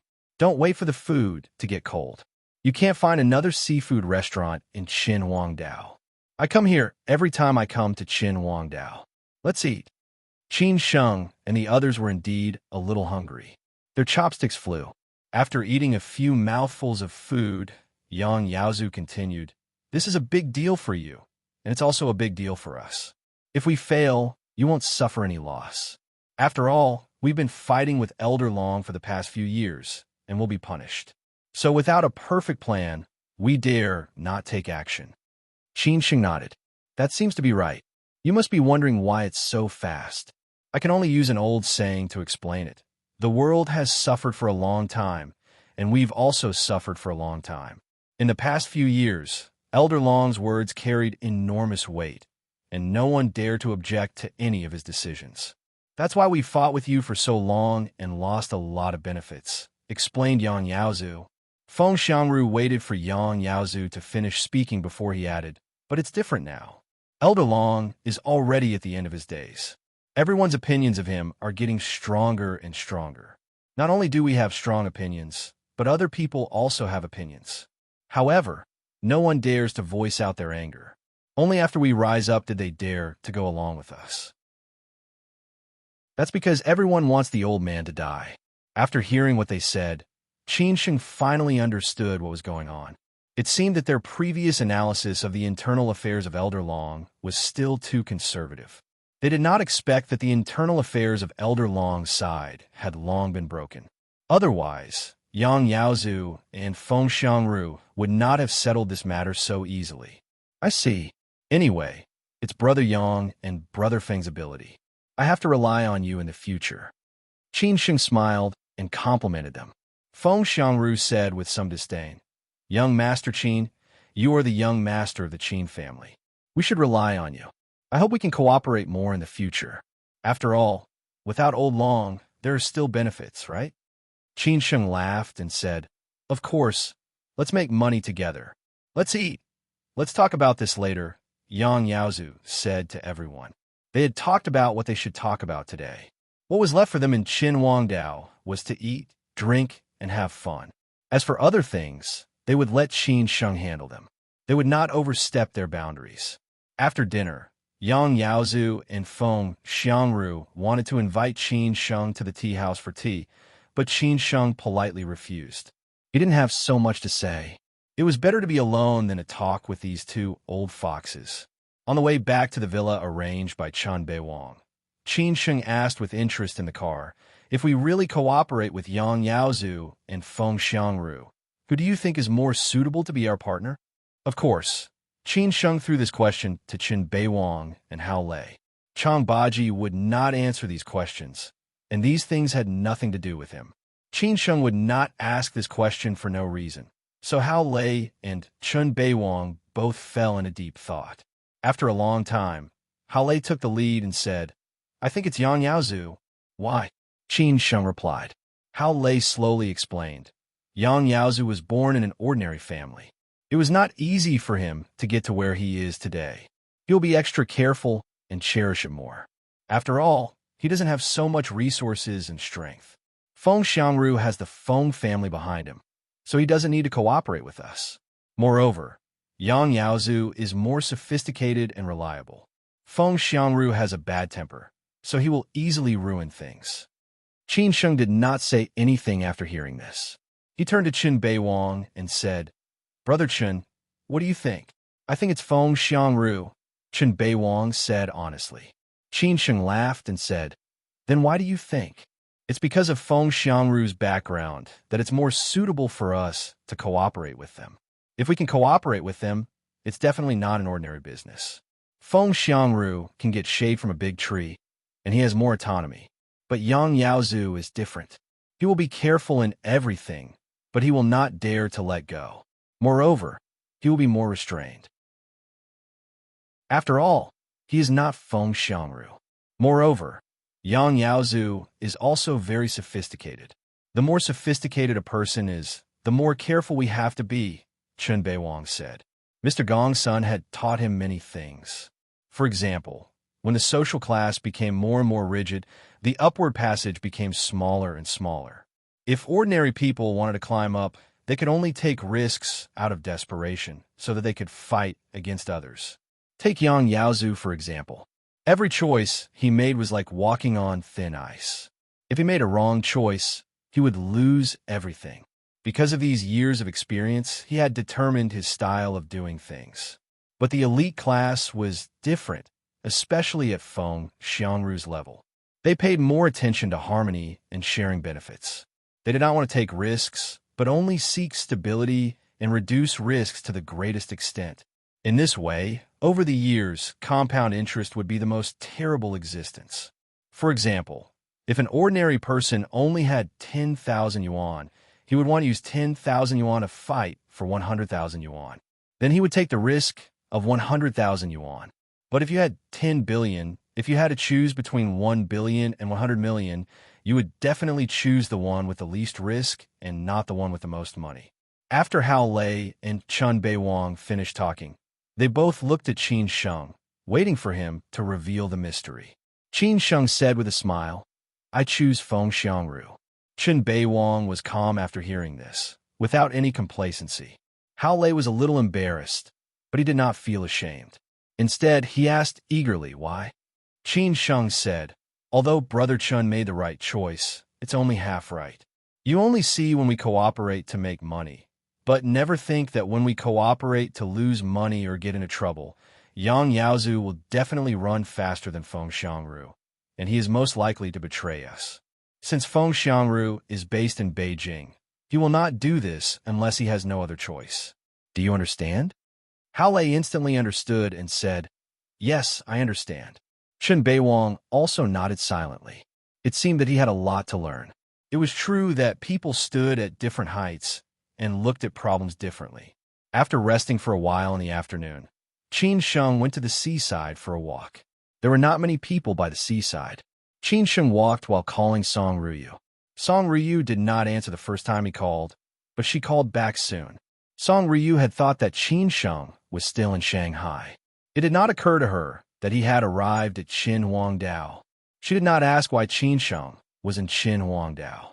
She only cared about him for a while and talked about marriage, such as when they should take wedding photos and so on. After hanging up, it was getting dark, so Qin Sheng went back to prepare. At 8 o'clock in the evening, it was already night in Qin Huangdao. Qin Sheng took Chang Baji and Hao Lei to the villa where Elder Long lived. Chen Beiwang had already gone there. Half an hour later, the two cars drove into the holiday villa near the sea. This was the place where Elder Long lived. He definitely did not expect that he would die here. The holiday villa was pitch black. Except for Chen Beiwang, who was standing in the yard waiting for Qin Sheng, there was no one else. The huge holiday villa looked a bit gloomy. If it was during the day, standing here, one would feel that the environment and climate were very pleasant. Facing the sea every day would make one feel relaxed and happy. In addition, there were flowers and trees everywhere on the mountain. How could one not enjoy the scenery and forget to go home? After getting out of the car, Hale was the first to ask, "Why is it so gloomy? Did something happen?" Chun Beiwang replied confidently, "No, they won't. Everyone has been taken away by them. We have also checked the surroundings. There is no problem. There will be no one here tonight except for us. We have people guarding every intersection, and the surveillance system is also controlled by us. When we leave, it will be automatically deleted and turned off." Hearing this, Hao Lei was relieved. After all, he did not want what had happened in Ningbo to happen again. At that time, he would not be able to explain to the Qin family. Qin Sheng frowned and asked, "Where is he?" Chun Beiwang pointed at the biggest window on the third floor and said, "Right there." Qin Sheng did not say anything else. He looked up and directly walked to the main building of the holiday villa. Qin Sheng walked very fast, as if he could not wait. Chun Beiwang, Chang Baji, and Hao Lei followed him closely. A few minutes later, Qin Sheng arrived at the staircase on the third floor. Yuan heard a low voice. It seemed that someone was calling someone's name, but it also seemed that it was not a person. Needless to say, this voice belonged to Elder Long, because he was the only one here tonight. At this time, Qin Sheng turned around and waved to Chang Baji and the others. "You wait here.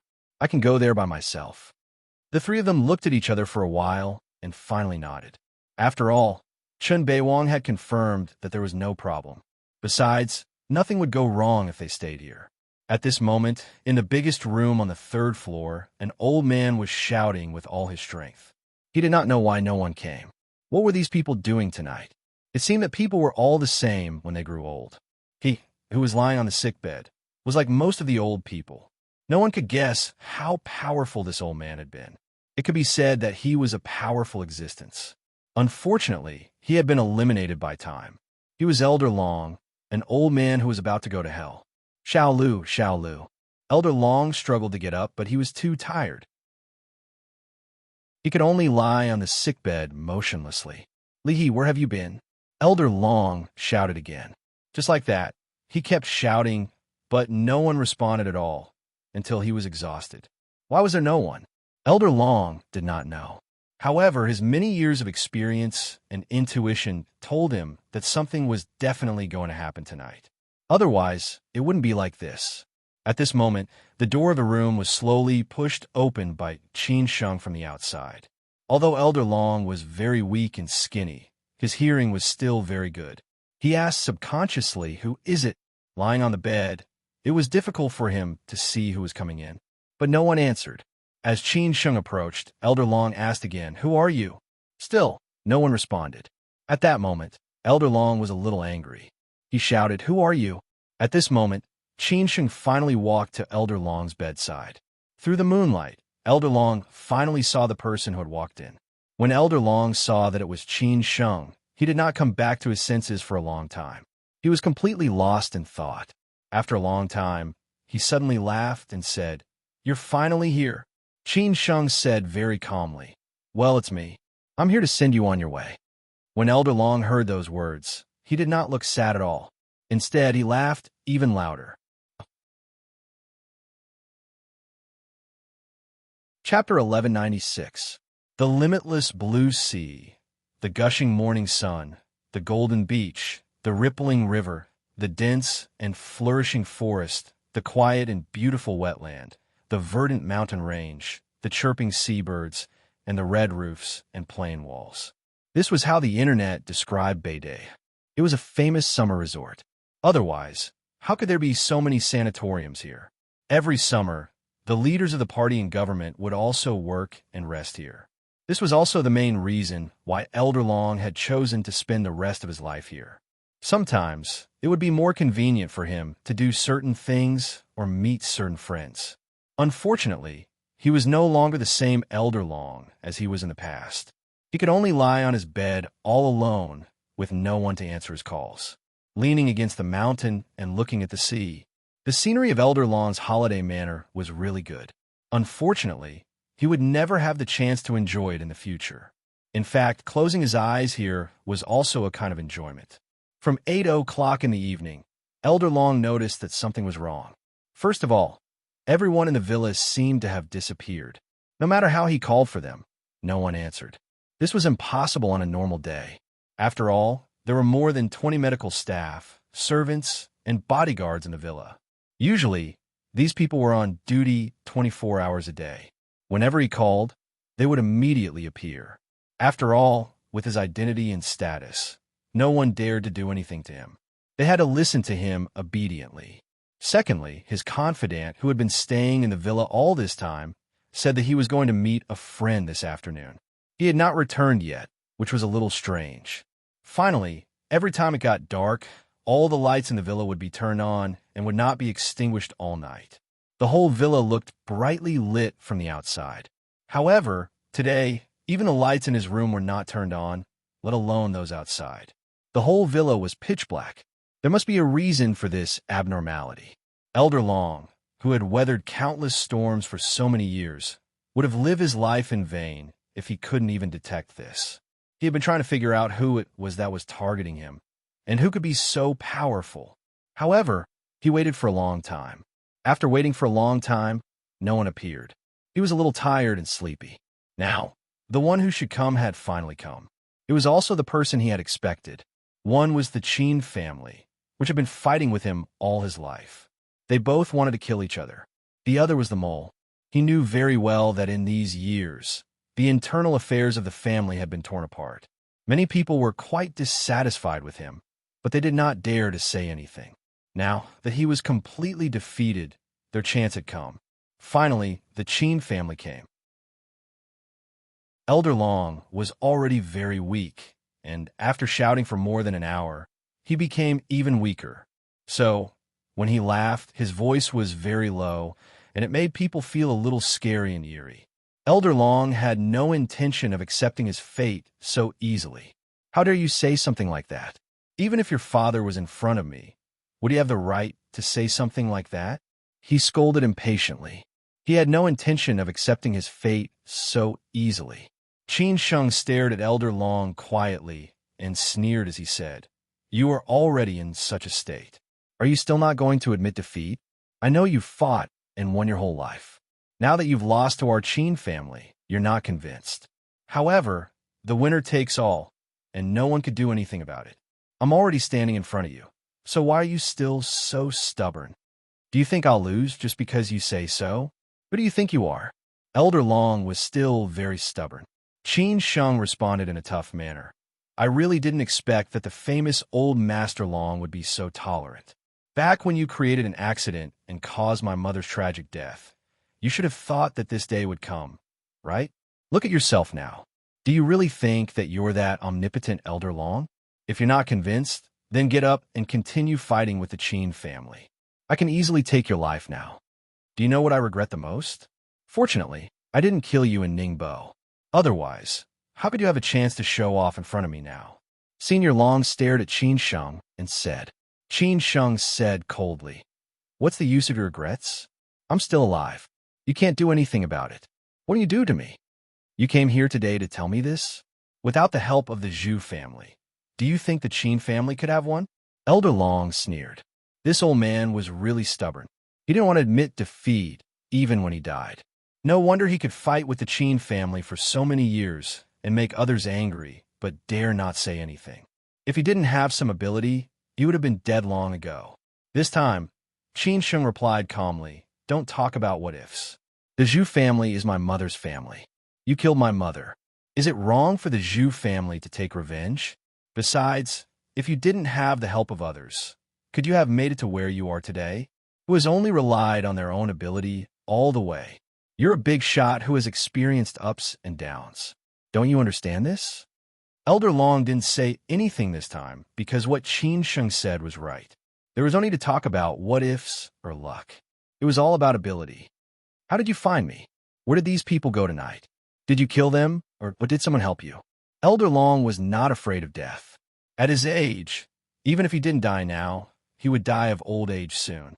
However, he still felt a little sad to die in the hands of the Qin family. Qin Sheng asked, "What do you think? Who's the mole?" Elder Long continued to ask. Qin Sheng laughed and said, "You're so old. Don't you feel thirsty after talking so much? Even if you know, what can you do?" Elder Long replied, "Even if I'm going to die, I should die knowing." Qin Sheng didn't refuse to answer this question. He thought for a while and said, "To you, they're the mole. To me, they're my allies. They're Feng Xiangru and Yang Yaozu. I heard that many people are still dissatisfied with you, so they reached an agreement. After all, if you die, everyone will live a better life, right? You're the Qin family's enemy, but they're not. Maybe there will be opportunities to cooperate in the future." After hearing this, Elder Long was lost in thought. After a long time, he said, "I knew it was them. I should have killed them a long time ago." Qin Sheng laughed and said, "What's the point of saying this now?" Elder Long directly closed his eyes and said, "Let's stop talking. The Qin family won. You can do it now." It seemed that he had accepted his fate. Qin Sheng lit a cigarette and looked at the old man, who had all kinds of devices inserted in his body and could only rely on oxygen to survive. He said sarcastically, "You've accepted your fate? Weren't you just unwilling to admit defeat? It turns out that you'll also admit defeat." Elder Long retorted, "It's impossible for me to admit defeat. Even if I lost, did the Qin family win in a good way? Your mother is dead, and your father probably won't be able to come out. I'm half a loser and half a winner, right? Ha ha." It seemed that he wanted to provoke Qin Sheng. As expected, when Qin Sheng heard the words, "Your mother is dead," he subconsciously clenched his fists and his eyes were full of killing intent. At this moment, he only wanted to kill Elder Long. However, in the next second, Qin Sheng felt relieved. He could not fall into Elder Long's trap. He retorted, "I heard that my grandfather told your fortune in the past and said that you would not have a good death. It seems that it was a prophecy." Elder Long said, "Then you can ask him whether he told his own fortune or not. Did he tell your family's fortune?" Elder Long did not regret it. Qin Sheng asked thoughtfully, "Why did you kill my mother back then? Besides you, who else is the murderer?" Elder Long chuckled and said, "As for this question, I don't want to hide it from you. At first, I didn't want to kill your mother, but your father. Who knew that it was your mother who was driving that day? I can only say that it was a freak accident. As for the murderer, I am the biggest murderer. Do you still need to know about others?" Qin Sheng was very clear that it was not necessary to ask anything else. If there was really another murderer, as long as he asked Feng Xiangru and Yang Yaozu to cooperate with the investigation, they would definitely know who it was. At that time, he could take revenge by himself. Today, he would kill Elder Long first. Seeing that Qin Sheng did not say anything, Elder Long could feel that Qin Sheng was about to take action. He just sighed and said, "I didn't expect that my glorious life would end up like this. It's really sad. However, my life is worth it. I have experienced what I should have experienced. Even if I die now, I have no regrets.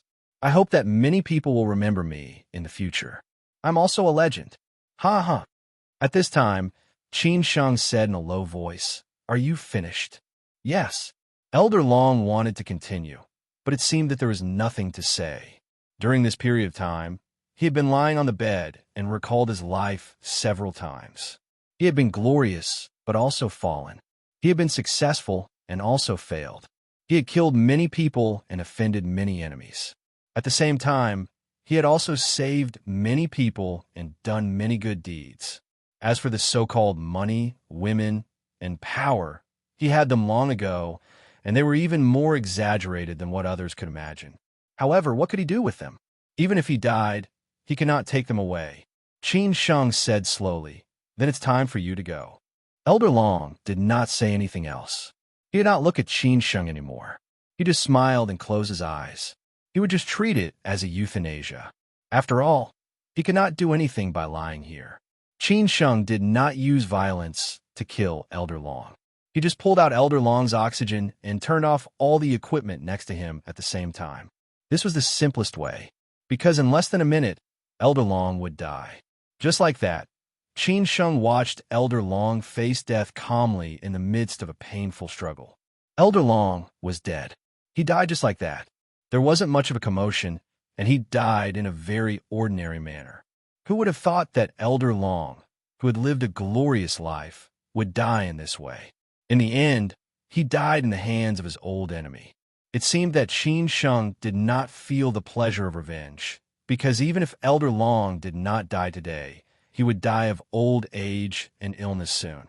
After all, he had lived for so many years, which was more exciting than several lives of others. He had no regrets when he died. However, what about his mother? However, she died young and left this world before she could enjoy a truly wonderful life. Therefore, Qin Sheng did not feel any pleasure. However, Elder Long's case had been settled, and the Qin family's biggest problem had been solved. Qin Sheng was quite relieved. Chapter 1197. I avenged our mom. Born in the chaotic years of war, died in the prosperous times. Elder Long had gone from a nameless nobody to a renowned big shot. He had witnessed the historical changes of nearly a century, as well as the rise and fall of this country. Elder Long's life had been worth it. As Qin Sheng had said, old Master Qin had indeed performed a divination for him in the past. This divination did not end well. Qin Sheng had heard about it from his eldest uncle, Qin Changxing. Elder Long had always treated old Master Qin as an opponent, but unfortunately, old Master Qin didn't take him seriously at all. Elder Long's desires were too great. He had spent his entire life chasing after too many things. Unfortunately, he had no one by his side before he died. He had spent so much effort to obtain these things, but in the end, he had taken nothing with him. Old Master Qin, on the other hand, was much more indifferent. He had long seen through all these worldly possessions, such as fame, power, and money. It seemed that being alone was his ultimate destination. He would die the same way as he was born. But what he exchanged for was the prosperity of his descendants. Qin Sheng looked at Elder Long, who was no longer breathing, and let out a deep sigh. He wondered if Elder Long had ever thought that such a day would come for him. Tomorrow, if nothing went wrong, the news of Master Long's death would be revealed by Yang Yaozu and Feng Xiangru. By then, Master Long's side would definitely fall apart. The Qin family's biggest pressure and biggest enemy would disappear. Qin Sheng did not need to worry about the rest of the things. Yang Yaozu and Feng Xiangru would naturally handle them well. Since Elder Long was already dead, there was no need for Qin Sheng to continue staying here. He walked out of the room, feeling relieved. At the top of the stairs, Chong Baji and the others were still waiting there. They could not hear or see what was happening inside. When they saw Qin Sheng coming out, the three of them quickly walked over. Hao Lei cannot wait to ask, "Is he dead?" Qin Sheng nodded silently. Hao Lei said excitedly, "That's great. This old thing is finally dead." Seeing Qin Sheng nod, Chen Beiwang breathed a sigh of relief. In the past 3 years, when Qin Sheng was not around, he had fought with Elder Long many times. Hao Lei noticed that Qin Sheng was in a bad mood. He frowned and asked, "Lao Qin, what's wrong with you?" Qin Sheng shook his head and said, "Nothing. Let's go and find a seafood stall to drink." "Let's go," Hao Lei said happily. Just like that, everyone left the holiday villa, leaving behind only the empty villa and Elder Long's corpse. Half an hour after they left, Yang Yaozu and Feng Xiangru quietly drove to the resort villa. They were all too familiar with the villa. They had often come here to visit Elder Long in the past few years. At the same time, they also had to report to Elder Long about their work. Sometimes, Elder Long would scold them like dogs, but they did not dare to refute. But today was different. Yang Yaozu and Feng Xiangru got out of the car and looked at each other. In the end, they decided that Feng Xiangru would bring some people up to take a look. Although Feng Xiangru was a little scared, he had always been the one doing the dirty work while Yang Yaozu was the one making the plans. Feng Xiangru never took over the role of the host, as long as he could reap the benefits in the end. Yang Yaozu lit up a cigarette, puffed out a cloud of smoke, and waited for the news. Although Elder Long had definitely been killed by Qin Sheng's side, they still needed to be sure before they could rest assured. He had been cautious for so many years. Sometimes, even Feng Xiangru did not understand him. After all, there were times when it was completely unnecessary. However, Yang Yaozu felt that it had not been easy for him to get to where he was today. He did not want to fall back into the dust all of a sudden. It was not a bad thing to be cautious. It was nothing more than trouble, but he felt at ease.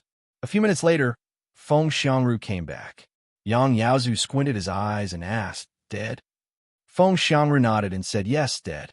Let's go. We have completed our mission." Yang Yaozu took a deep breath and said. Feng Xiangru laughed and said, "Find a place to play. What's there to play in Qinhuangdao? Let's celebrate when we get back to Beijing. I still have some things to do tonight. I'll leave you alone." Yang Yaozu rejected tactfully. Feng Xiangru said unhappily, "You old pervert. You must be meeting your lover in private, right?" Yang Yaozu ignored the gossipy Feng Xiangru and directly got into the car and left. As for the following things, they had already arranged it. They just needed to follow the plan. Feng Xiangru muttered a few words and made 2 calls to arrange things in the holiday villa before leaving. It seemed that he would not be able to leave Beidei in the near future. After Elder Long died, there would be a lot of things for them to deal with, including the funeral and so on. Moreover, there would be a lot of people coming to Qinhuangdao tomorrow. It would be very lively. As long as Elder Long was not dead, he could control everyone. Even if he was lying in bed, others only dared to whisper in private and did not dare to make things difficult for him. Even at this time, Feng Xiangru and Yang Yaozu only dared to cooperate with the Qin family before taking action. There were a lot of seafood stalls by the seaside of any coastal city. When he was in Xiamen, he often went there, but at that time, he could not smoke or drink, and Lin Su was also strict with him. For Qin Sheng, not being able to smoke was a lot less fun in his life. Maybe because he had lived in Qin since he was young, he did not have many memories of his time in Beijing, so he always longed for and liked the sea. Or maybe because he was used to seeing mountains and rivers, he had less contact with the sea, so he had always been close to the sea. Sitting in the seafood stall by the seaside, looking at the sea in the distance, listening to the sound of the waves, eating barbecued seafood, and drinking beer, Qin Sheng's depressed mood was finally relieved. He was also very strange. Why did he not feel happy at all when Elder Long died? Or maybe it was because of the 3 years of ordinary life, he became more and more calm. After the meal, they went back to rest. They thought that they might stay in Qinhuangdao for 10 to 15 days, but it did not occur to them that it would end after only 1 day. It seemed that they could go back to Shanghai earlier.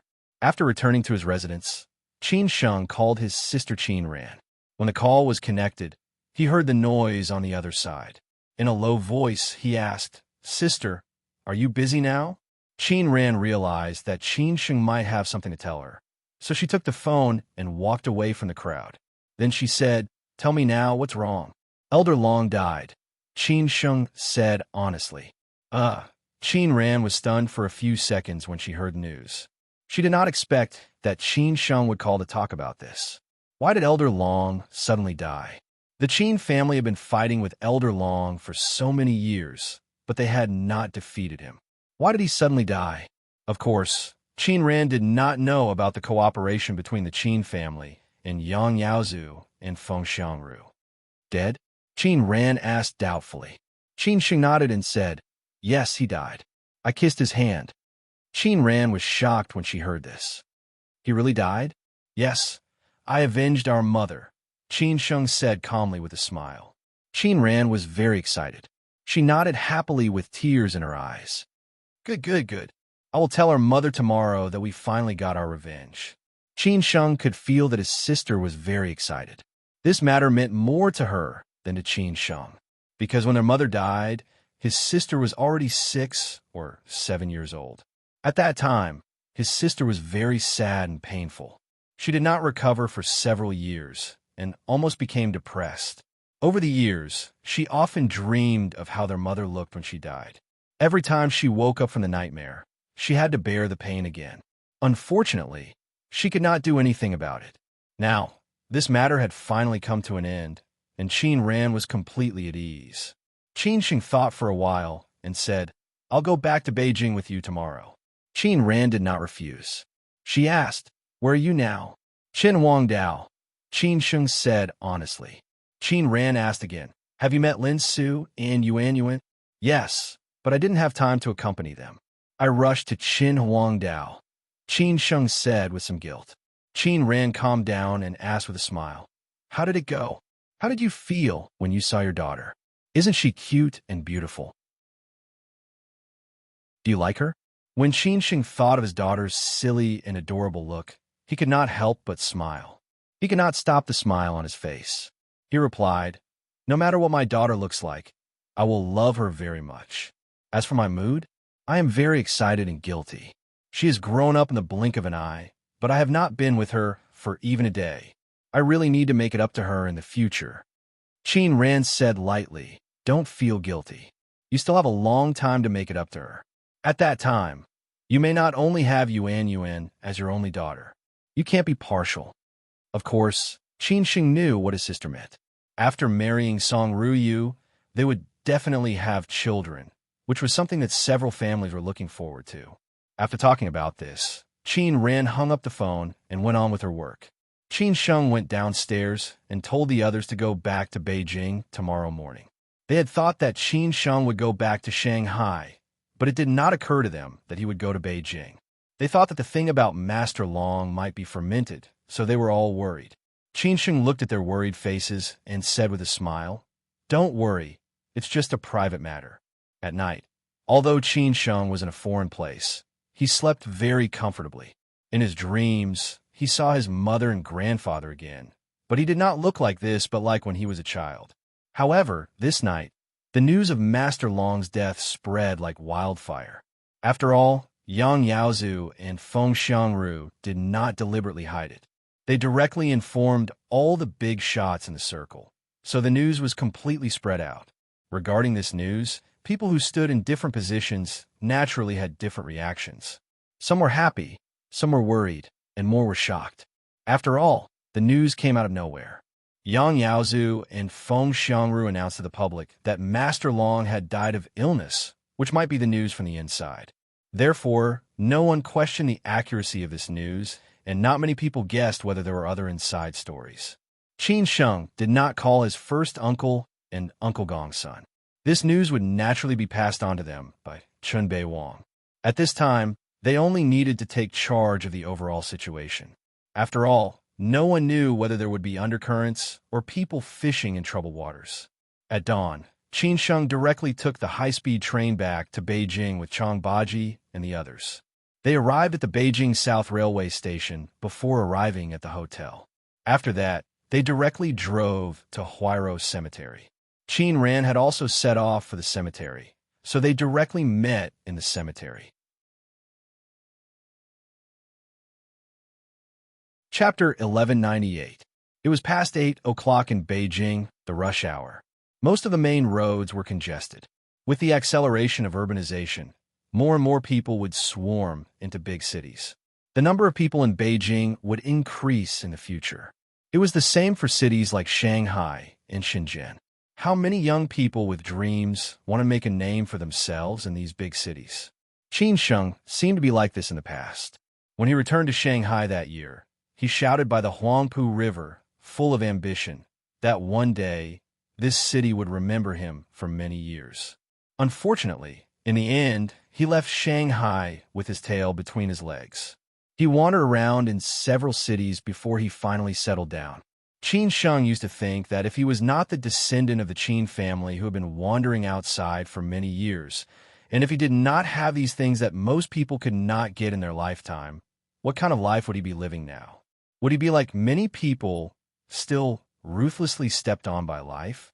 He did not dare to think about other things, but he definitely would not take revenge on Yin Chaozong. Of course, there would not be any grudges and so on. Maybe he and Lin Su were living in Xiamen or other cities now. Maybe they were already married and had Yuan Yuan. Maybe they would have another child. This was what he and Lin Su had thought about a long time ago. They wanted to have 2 children. It would be best if it was a son and a daughter. In this way, they could also have someone to rely on. Sometimes when he thought about it, this kind of life was actually quite good. With his ability, he would not let his wife and children suffer, but it would definitely not be like today, where everything he wanted could come true. However, there were no ifs in life. Qin Sheng was just thinking about it. At 10 o'clock, they finally arrived at the Qin family cemetery in Huairou. Although it was the Qin family cemetery, only Qin Sheng's mother was buried here. Maybe Qin Chang'an would also be buried here in the future. Maybe Qin Changxing and Zhao Anji would also choose this place. This was the place that old Master Qin had chosen long ago. However, Qin Sheng had decided long ago that if he died one day, it would be best to bury him at the foot of Zhongnan Mountains in Xin. Although it was not his home, his grandfather was there. His relationship with his grandfather was irreplaceable, so he wanted to accompany his grandfather. However, now that he had Song Ryu, Lin Su, and the others with him, he had to discuss this matter further. Lao Guo was already waiting for them at the gate when he heard that they were coming to pay their respects to their mother. When Qin Sheng arrived at the cemetery, Qin Ran was chatting with Lao Guo. She had brought a lot of food and clothes for Lao Guo. It seemed that every time she came, she would bring something for Lao Guo as a way of thanking him for his efforts over the years. After Qin Sheng got out of the car, Qin Ran walked over. She hugged Qin Sheng gently and said, "Thank you for your hard work." Qin Sheng said in a low voice, "Sister, this is what I should do." Qin Sheng and Lao Guo didn't say anything else. After greeting Lao Guo, Qin Sheng followed his sister into the cemetery. It was already autumn, and the scenery in the cemetery was different than usual. Although it was not as beautiful as in summer, the autumn leaves had a special charm. In front of their mother's grave, Qin Sheng and Qin Ran knelt side by side on the ground. There were all kinds of tributes and flowers prepared by Qin Ran in front of the tombstone. They looked a little depressed. Every time they came here, they always felt depressed. They often imagined how happy their family would be if their mother was still alive. On the tombstone, in the photo, their mother was still smiling happily. It seemed that she would never grow old and always lived in the most brilliant and beautiful age. Qin Ran said in a low voice, "Mom, my brother and I are here to see you again. Do you look like us?" Qin Sheng followed up and said, "Mom, I dreamed about you last night. I dreamed that you carried me to buy candied haws when we were young. I had one in my hand, and you had another in your hand. You said you were afraid that I wouldn't have enough. I know you loved me very much when we were young, and you still do in my dream." Qin Ran said slowly, "Mom, we came to see you today to tell you a piece of good news. That is, my brother has avenged you. The enemy who caused you to lose your youth is dead. You can rest in peace now." "Mom, I have avenged you," Qin Sheng said in a low voice. Qin Ran sighed with emotion and said, "Mom, I know you are worried about us and don't want us to avenge you. You just want us to be safe and sound. But don't worry, we are all fine. Take good care of yourself down there. Don't let us worry. Mom, Qin Sheng met your granddaughter in Shanghai this time. Next time, we will bring her to Beijing to see you. Wait a little longer," Qin Ran continued. Qin Sheng also echoed, "Mom, Yuan is very beautiful and cute. I will definitely tell her stories about Grandma in the future. She will definitely love you very much." The sister and brother talked for a long time, as if they had endless things to say to their mother every time. However, they could not hear their mother's nagging. If they could hear their mother's nagging every time they came home, how happy would that be? After saying what needed to be said, the sister and brother burned joss paper, burned incense, and kowtowed to their mother. At last, they said that they would come to see her next time. Then Qin Sheng slowly left. This matter was finally over.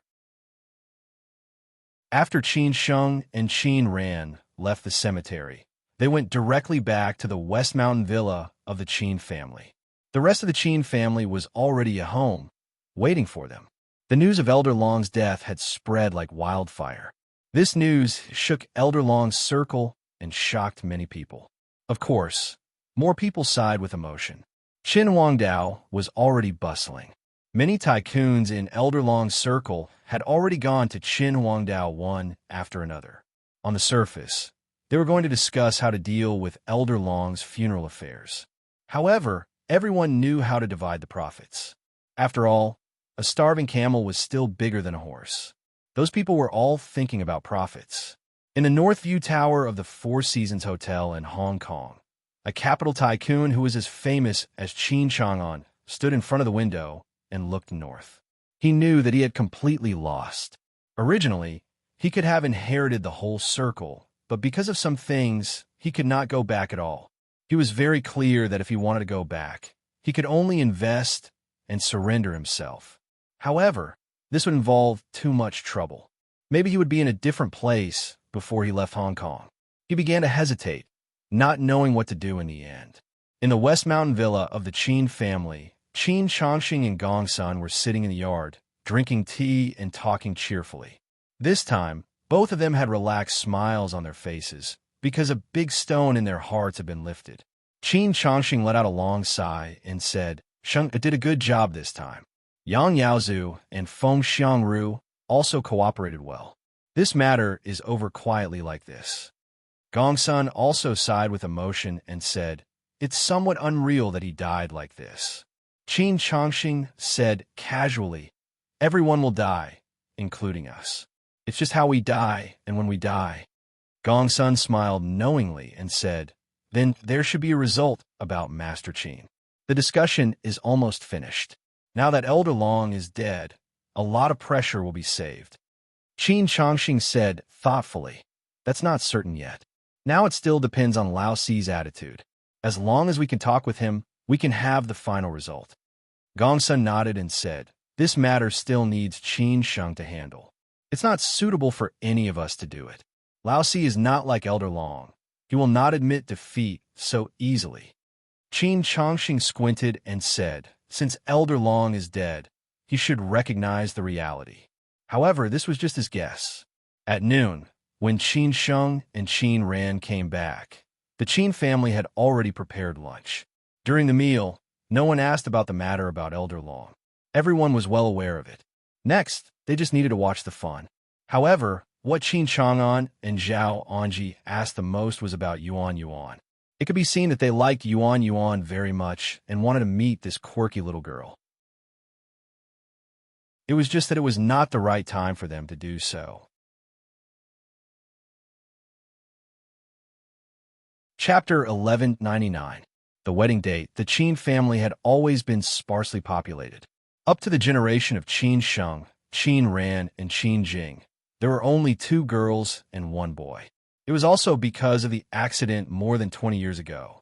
Otherwise, the Qin family might have more sons and daughters. Qin Jing was still young, and it would take 2 or 3 years for her to get married and have children. Qin Ran had always been proud and arrogant. So far, she had no intention of getting married. There were countless handsome young men pursuing her. Unfortunately, she did not like any of them. Not only did Qin Chang'an have a headache about this, even the elders of the Zhu family were quite worried about her, especially the old lady, who often talked about it. Qin Ran used to have Qin Sheng as her shield. She said that she would never get married if she couldn't find her brother. Now that Qin Sheng had been back for several years, Qin Ran was still unmoved. No one knew what to do.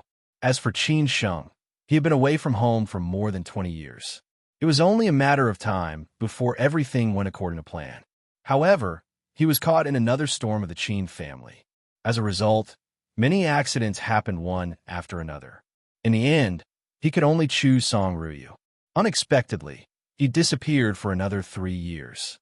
He thought that the next generation of the Qin family would have to wait for a few years. Unexpectedly, Lin Su got pregnant and gave birth to the child. The Qin family had a headache at the beginning, but when Yuan Yuan was born, they were happy and had to accept the reality. Now, this mischievous child had become the favorite of the Qin family. Everyone was waiting to meet Yuan Yuan. After lunch, Qin Changxing and Gong Sun called Qin Sheng to the study. Chen Beiwang followed Qin Sheng into the study. Chen Beiwang had contributed the most to this matter. After all, he was the one who had been busy with everything. However, he had always been low-key, so it was impossible for him to take credit. "Qin Sheng, you've done a great job this time." Qin Changxing nodded his head in appreciation. Qin Sheng said with a smile, "I just did what I should do. Brother Chen worked hard. Without his hard work, we couldn't have solved the problem of Elder Long so quickly." "Beiwang, you work hard too." Qin Changxing looked at Chen Beiwang and smiled. Chen Beiwang said calmly, "It's my job." Qin Changxing really liked people like Chen Beiwang. He was a man of few words. Every time he was given a task, he would never say that he would definitely complete it, but he would never refuse it either. Every time, he would do his best to complete it. This kind of character was exactly what the Qin family needed. Qin Changxing looked at Chen Beiwang and nodded. He valued Chen Beiwang even more. Qin Sheng, now that Elder Long is dead, our Qin family can be considered to have taken revenge. The external pressure has been reduced a lot. However, the next important thing is your father's business. Although Old Long is already dead, there is still one more thing that needs you to do, which is ultimately related to your father's judgment, Qin Changxing said earnestly. Qin Sheng had already guessed it. He said in a low voice, "Are we going to find a fourth master?" "Yes, this is the most important thing. After all, the fourth master is still the fourth master. A skinny camel is bigger than a horse. If he is stubborn, your father's problems will not be so easy. So you have to go to him. As for the extent of the negotiation, it depends on your ability.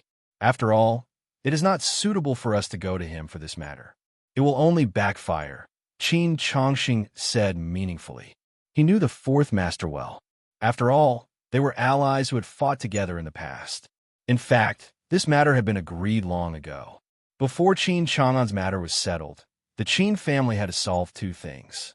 One was the matter of Elder Long, and the other was the matter of the fourth master. However, at that time, they had not decided to let Qin Sheng do the second one. Now that the first one had been successfully completed, it was time for the second one. Qin Sheng thought for a while and said, "Then I'll go." Qin Changxing waved his hand and said, "Okay, go do your thing. Your Uncle Gong's son and I will keep an eye on Elder Long. There will be no big problem." This was exactly what Qin Sheng wanted, which saved him a lot of trouble. He left with Chen Beiwang with a smile. In the evening, Qin Sheng asked Song Ruyu out for dinner. He had planned to pick her up from work in person, but she said it was too far away and asked him to book a place and drive there. Song Ruyu had a relatively light diet, so Qin Sheng chose a Hong Kong-style tea house. Although it was not expensive, the taste was not bad. Song Ruyu arrived not long after he arrived. "Why are you back so soon?" Song Ruyu was a little surprised by Qin Sheng's sudden return. After all, she had been busy with work recently and had no time to pay attention to other things. Moreover, she knew that Qin Sheng would not only go to Shanghai for work, but also to see his confidant and daughter. He would not be back in a short time, so she had been mentally prepared for this. Qin Sheng said honestly, "I went to Qin Wangdao to deal with something and came back by the way. Are you leaving tomorrow, or staying for a few days?" Song Ruyu asked while eating. Qin Sheng obviously felt that Song Ruyu was implying something, so he asked, "What's wrong? Do you have anything else to do?" Song Ruyu said casually, "It's nothing. If you stay a few more days, we can take some wedding photos. Although I think it's troublesome, my sister said that we have to take photos no matter how troublesome it is. I think we can just take a few casual photos so that they won't complain later." She really didn't care about those things that other women might care about. Song Ruyu said casually, "It's okay." Qin Sheng was surprised and said, "Why are you in such a hurry? You can't just take wedding photos casually, can you? I'm very busy with work now, and you're usually busy too. You don't have to take it so seriously. My sister recommended a wedding photo company. We could take one set in the Forbidden City these 2 days. I'll take a day off then," Song Ruyu said. Qin Sheng could see that Song Ruyu had made up her mind. He had planned to take Song Ruyu out to take a few more sets when it was time for the wedding photos to be taken. He did not expect that Song Ruyu would make such an arrangement. However, it was reasonable. He was indeed busy during this period, and Song Ruyu worked hard. The wedding date was approaching. If they did not take the photos now, they would not be able to find time. Qin Sheng had to say, "Then it's up to you." Song Ruyu nodded and said, "I'll call them after dinner and ask when we can do it." After dinner, they went home. Of course, they went back to their number 1 Diutai courtyard, which was their home.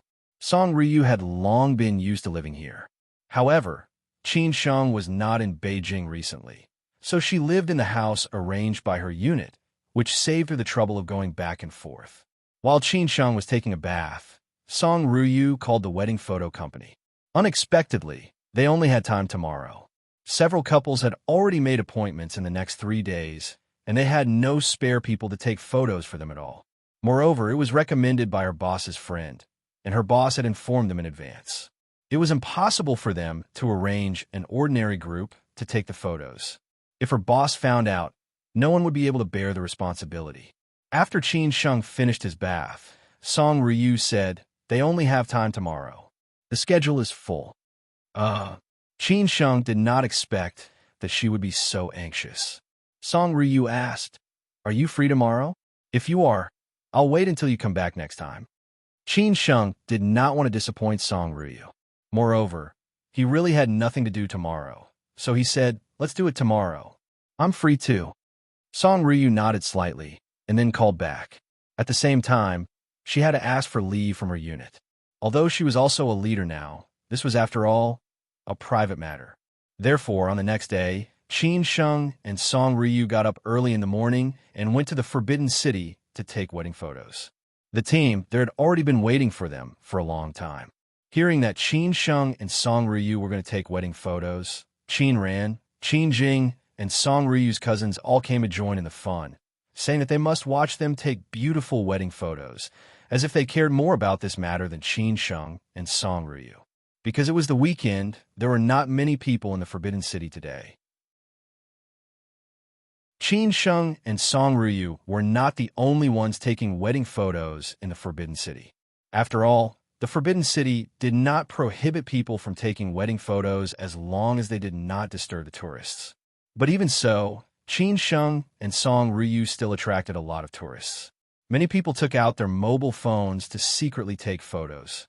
After all, the new couple was too eye-catching, especially Song Ryu, who had put on makeup and dressed delicately today.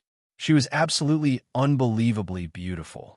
When Song Ryu came out of the limousine with her makeup done, Qin Sheng was also shocked and dumbfounded for a long time. In addition, they were accompanied by beautiful women like Qin Ran and Qin Jing. How could they not attract attention? At first, Qin Sheng and Song Ryu were not used to it, but gradually they got used to it. After all, they could not stop others.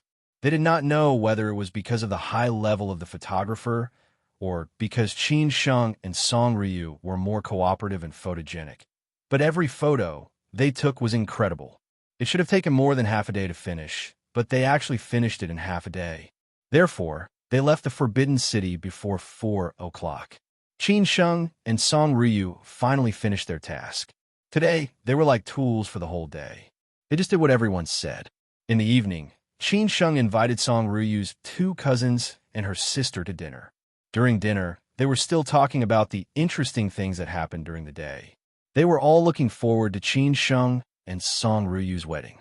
Qin Sheng could also see that Song Ryu seemed to be looking forward to it too.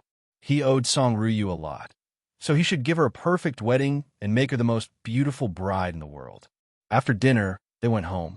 After a tiring day, they took a shower and went to bed immediately. Originally, Qin Sheng planned to stay with Song Ryu for 2 more days, but he did not expect that Song Ryu would have too much work to do. After all, she had just been in the new company for a short time, and there were too many things that he needed to understand. Therefore, the next morning, Qin Sheng sent Song Ryu to the company and directly went to the airport to return to Shanghai. On the plane, Qin Sheng's mind was full of Yuan's figure. They had only been apart for 2 days, but he missed his baby daughter very much. It could be seen that the famous Master Qin would also be a daughter slave in the future.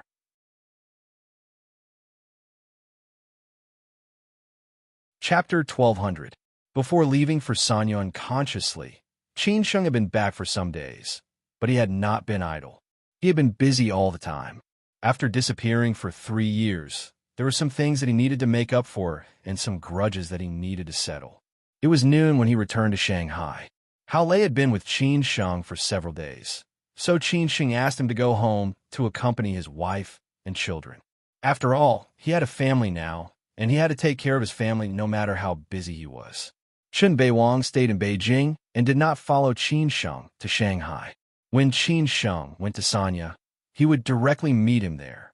Qin Sheng had not figured out how to talk to Master C, which was related to the fate of the old man. He dare not go to Sonya rashly. If he talked well, the pressure on the old man would be relieved a lot. If the talk broke down, Master C might choose to die together with him. At that time, the old man would be in danger. When they arrived at the door of the old foreign-style house, Qin Sheng did not directly drive in. Instead, he got off the car with the toys he bought on the way and walked in slowly. He wanted to surprise his baby daughter, but when he entered the old foreign-style house, he found out that Lin Su had returned to Ningbo with Yuan Yuan and Lin Yu. Therefore, Qin Sheng was surprised. This made Qin Sheng somewhat disappointed. He thought that he could see his baby daughter as soon as he came back, but she was not here. This was a difficult lovesickness. After taking a shower and changing his clothes, Qin Sheng called Lin Su. Since his daughter was not in Shanghai, he could only use the video call to ease his longing. Lin Su was in the old house of the Lin family, walking in the garden with her daughter who had just eaten. The two kittens followed them. Seeing that Qin Sheng called her, she smiled and picked up the call. When she saw Qin Sheng at home, Lin Su was surprised. "Why are you back so soon?" Qin Sheng smiled and explained, "I finished my work there, so I came back early to accompany you. I didn't expect that you would go back to Ningbo without telling me. I wanted to give you a surprise." Before Lin Su explained, Yuan Yuan, who was walking the kittens, directly shouted, "Mom, is it Dad? Is it Dad?" Lin Su could only hand the phone to the little girl and said, "Yes, yes, yes, it's your dad." Before Yuan Yuan could hold the phone, she called out obediently, "Daddy, Daddy." The next second, Qin Sheng saw his baby daughter, who was wearing a ponytail today. He immediately smiled happily and said, "Baby, did you miss me?" "Yes, I miss you very much, Daddy," Yuan Yuan said sweetly. Qin Sheng continued to ask, "Have you been obedient? Have you listened to your mother?" "Daddy, Yuan Yuan is very obedient and obedient," Yuan Yuan replied in her cute voice. Qin Sheng's heart was melted by this little girl's warmth. He just wanted to see his precious daughter as soon as possible. So he said, "Ask me when I'll be back. I'm already waiting for you at home. I even bought you a gift." Hearing that her father had come back and bought her a gift, Yuan Yuan was so happy that she danced with joy. She quickly turned around and asked, "Mom, when are we going back?" Lin Su did not know whether to laugh or cry. She said, "Tell Dad that we will go back tomorrow." Yuan Yuan immediately sent a message to them. "Daddy, Mummy said we'll go back tomorrow." Qin Sheng smiled, nodded, and said, "Okay, I will wait for you to come back. I will go to work now. You have to listen to me, okay?" Yuan Yuan waved her hand and said, "Okay, goodbye, Daddy." After hanging up the video call, Qin Sheng had nothing to do at the moment. He thought that this pair of mother and daughter would come back from Ningbo tomorrow, so he could spend time with Qing today. After all, he could not neglect this silly girl who was always quiet. In the afternoon, Qin Sheng called Jiang Xianbang and knew that Qing had gone to school today. So he drove directly to the music academy to find Qing. This was the first time that Qin Sheng returned to the university campus since he came back. He walked alone in this artistic campus and looked at the youthful teenagers around him. They were enjoying the beautiful and carefree university life, which made Qin Sheng somewhat envious. Unconsciously, he had graduated for many years, but the memory of his university life was still fresh, especially the memory of the girl who had accompanied him for 6 years. Qin Sheng inexplicably missed her.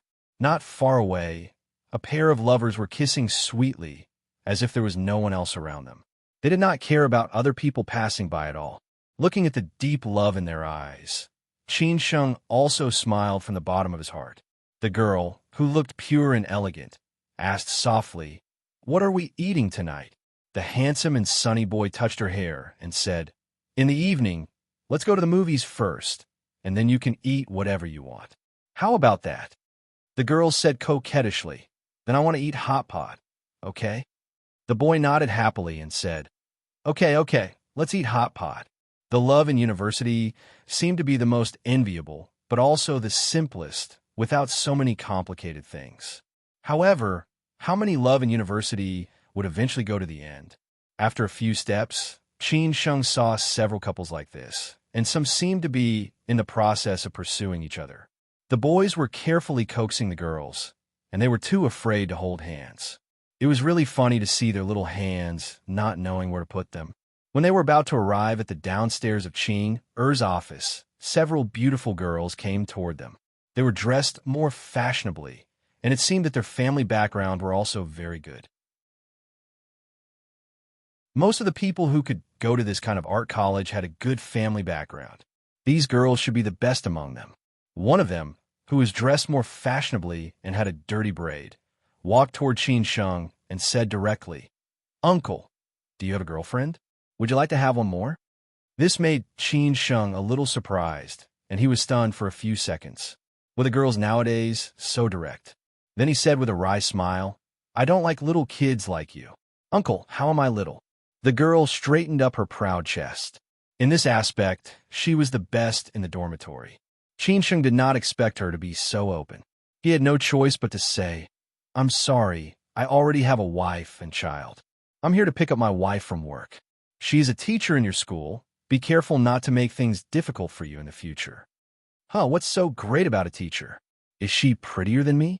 the girl said disapprovingly. There were many people who pursued her in school, but she never liked these childish little boys.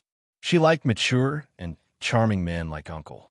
At this time, Qing had finished her work and slowly walked out of the office building. She saw Qin Sheng being stopped by a girl from afar. She did not know what had happened, so she quickly walked over. Qin Sheng also saw Qing. He pointed to the distance and said with a smile, "Oh, my wife is coming out. That's her." The girl somewhat despised Uncle's fear of his wife. She disdainfully turned her head to see who on earth was.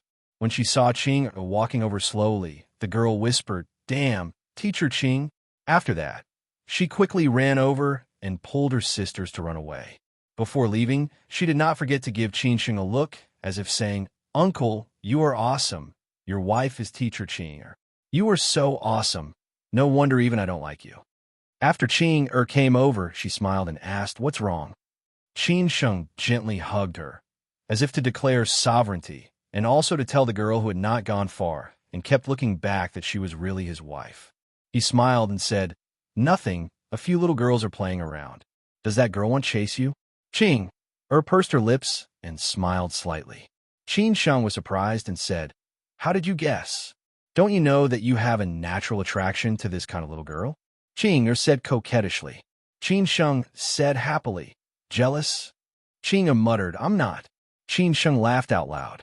It was quite interesting to see Qing's jealous look. He said happily, "Let's go, let's enjoy the feeling of college love today." "What feeling?" Qing asked. Qin Sheng said truthfully, "Eating, shopping, watching movies, and enjoying the world with just the two of us." There seemed to be no surprise, but Qing was still very happy, because it was enough that Qin Sheng was willing to accompany her, and she only needed Qin Sheng to accompany her.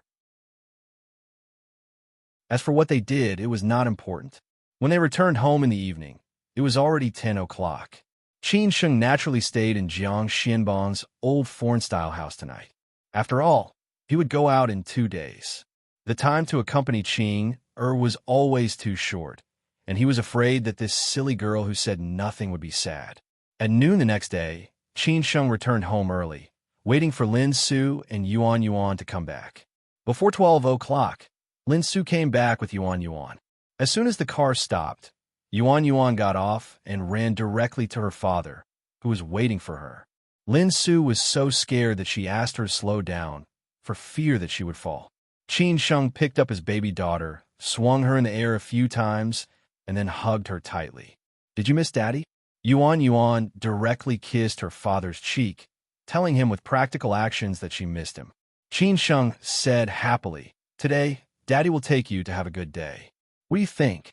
Hearing that her father would take her to have fun, Yuan Yuan shouted happily, "Okay, okay." Therefore, Lin Su and Yuan Yuan did not rest for long at home, and Qin Sheng took them directly to Disneyland. He knew that children liked to go to these amusement parks the most. In the next 2 days, Qin Sheng accompanied his wife and child to play in Shanghai, making up for the lack of fatherly love. The relationship between Yuan Yuan and Qin Sheng was also getting closer and closer, which made Lin Su feel very gratified. At the same time, Qin Sheng was also thinking about Master Four. Finally, he figured out how to face him.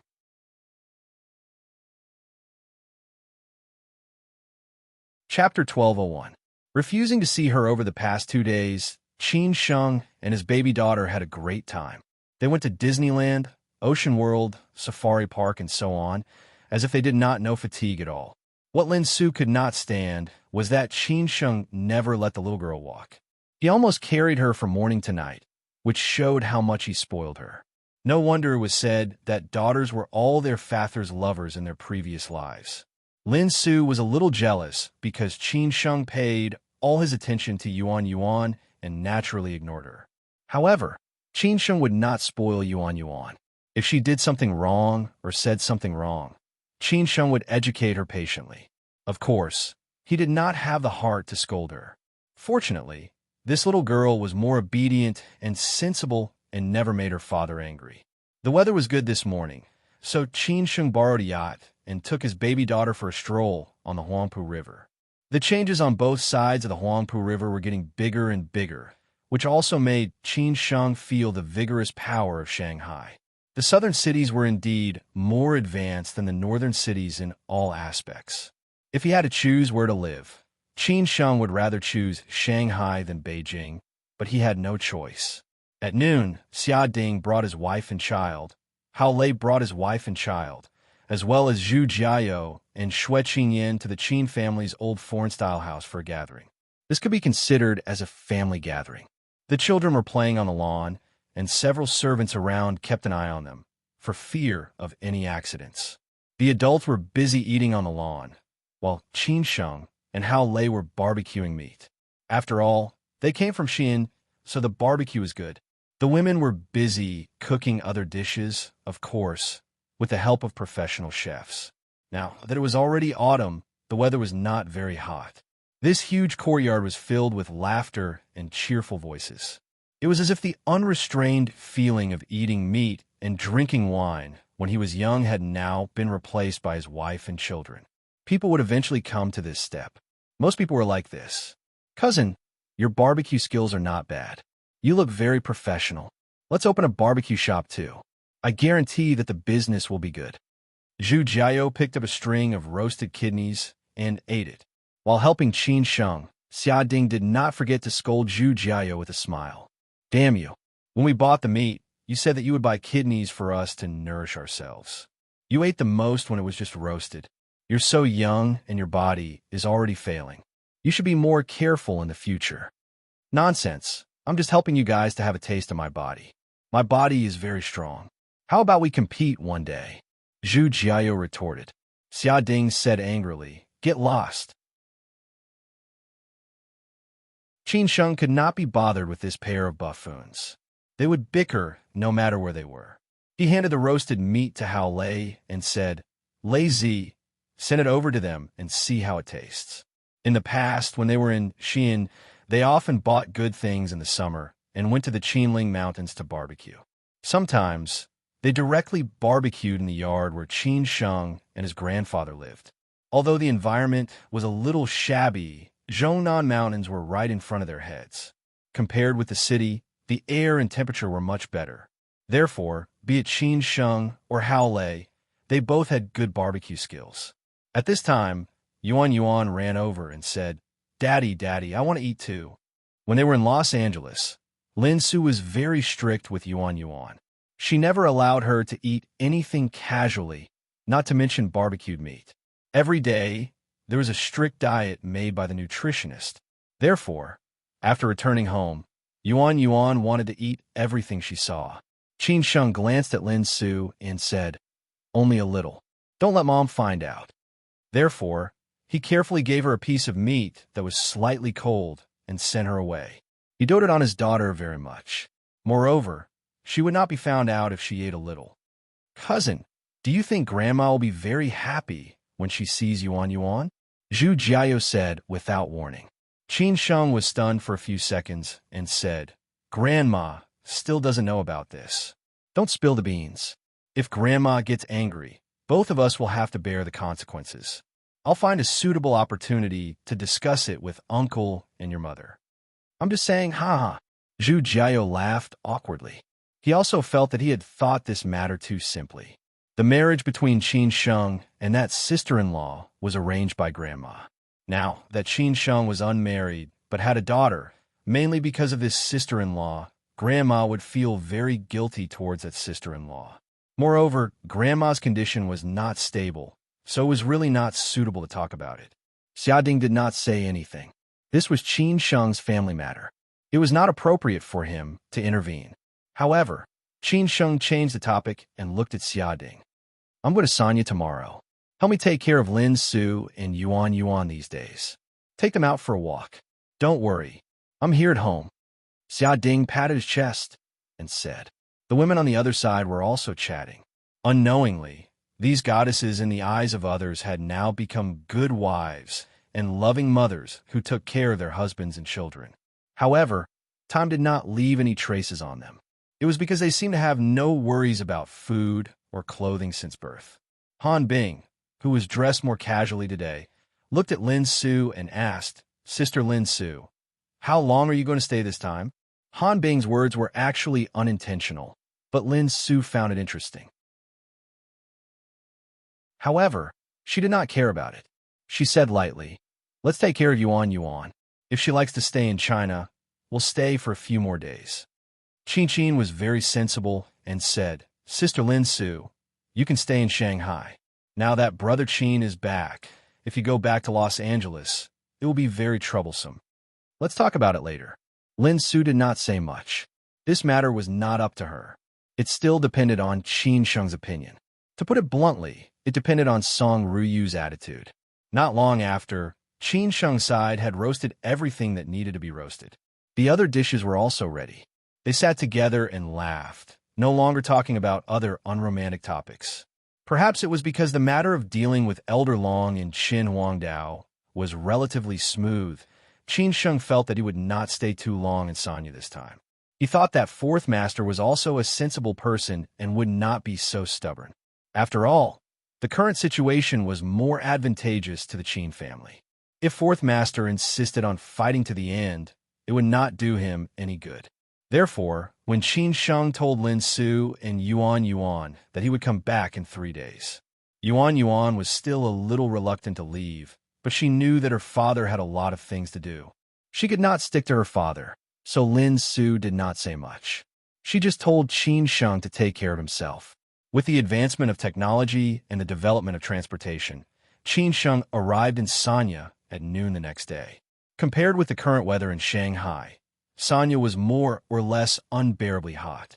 It was more suitable to come to Sanya in winter to avoid the heat. However, Qin Sheng could not go wherever he wanted to now.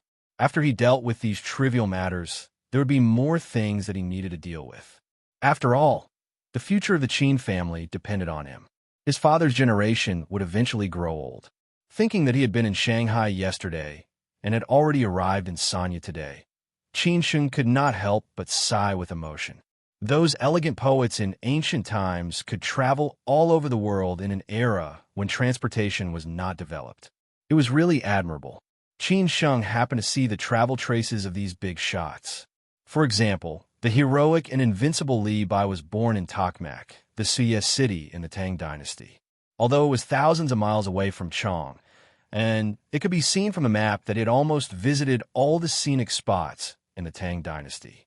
Nothing could really stop his wandering heart. Another example was Su Shi. He had traveled from the northernmost Beijing to the southernmost Hainan Lingshui, from the westernmost Chengdu to the easternmost Shanghai. He was as elegant as a senior like Li Bai. Qin Sheng used to think about traveling all over the country before he was 30. Not to say that he had been to every city, but at least a few important cities or famous mountains and rivers in each province. After he was 30, he would travel around the world and visit all the famous countries before he was 60. However, the reality was harsh. He had not even visited all the provinces in the country until now. Although he sighed with emotion, he still had to do it. After Qin Sheng got off the plane, he directly contacted Master C and was ready to visit him directly. He wanted to solve this matter as soon as possible and then return to Shanghai. Qin Sheng was full of confidence, but he did not expect that he would be rejected. Master C directly refused to meet him. This made Qin Sheng at a loss. He could only stay in Sanya and look for opportunities. It seemed that this trip to Sanya would not be so simple.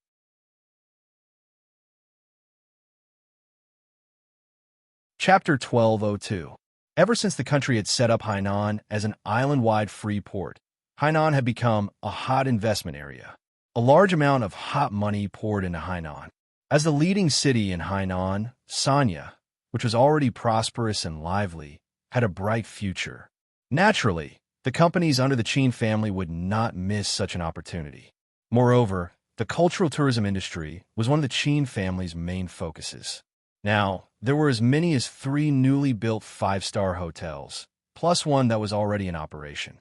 In the future, the Qin family would have 3 5-star hotels in Sanya. It could be said that there was almost no off-season in Sanya's tourism industry. Even in summer, there were many tourists, not to mention in autumn, which was even more crowded. The hotel prices were even higher, directly suppressing the prices in Beijing, Shanghai, and Guangzhou. In the past, the Qin family had several real estate projects in Hainan. However, after the reorganization, the Qin family completely withdrew from the real estate business, and these real estate projects in Hainan had been sold. It had to be said that Mr. Ding was far-sighted 3 years ago. Since last year, the country had vigorously rectified and reformed the real estate industry, which made many small and medium-sized real estate companies struggle.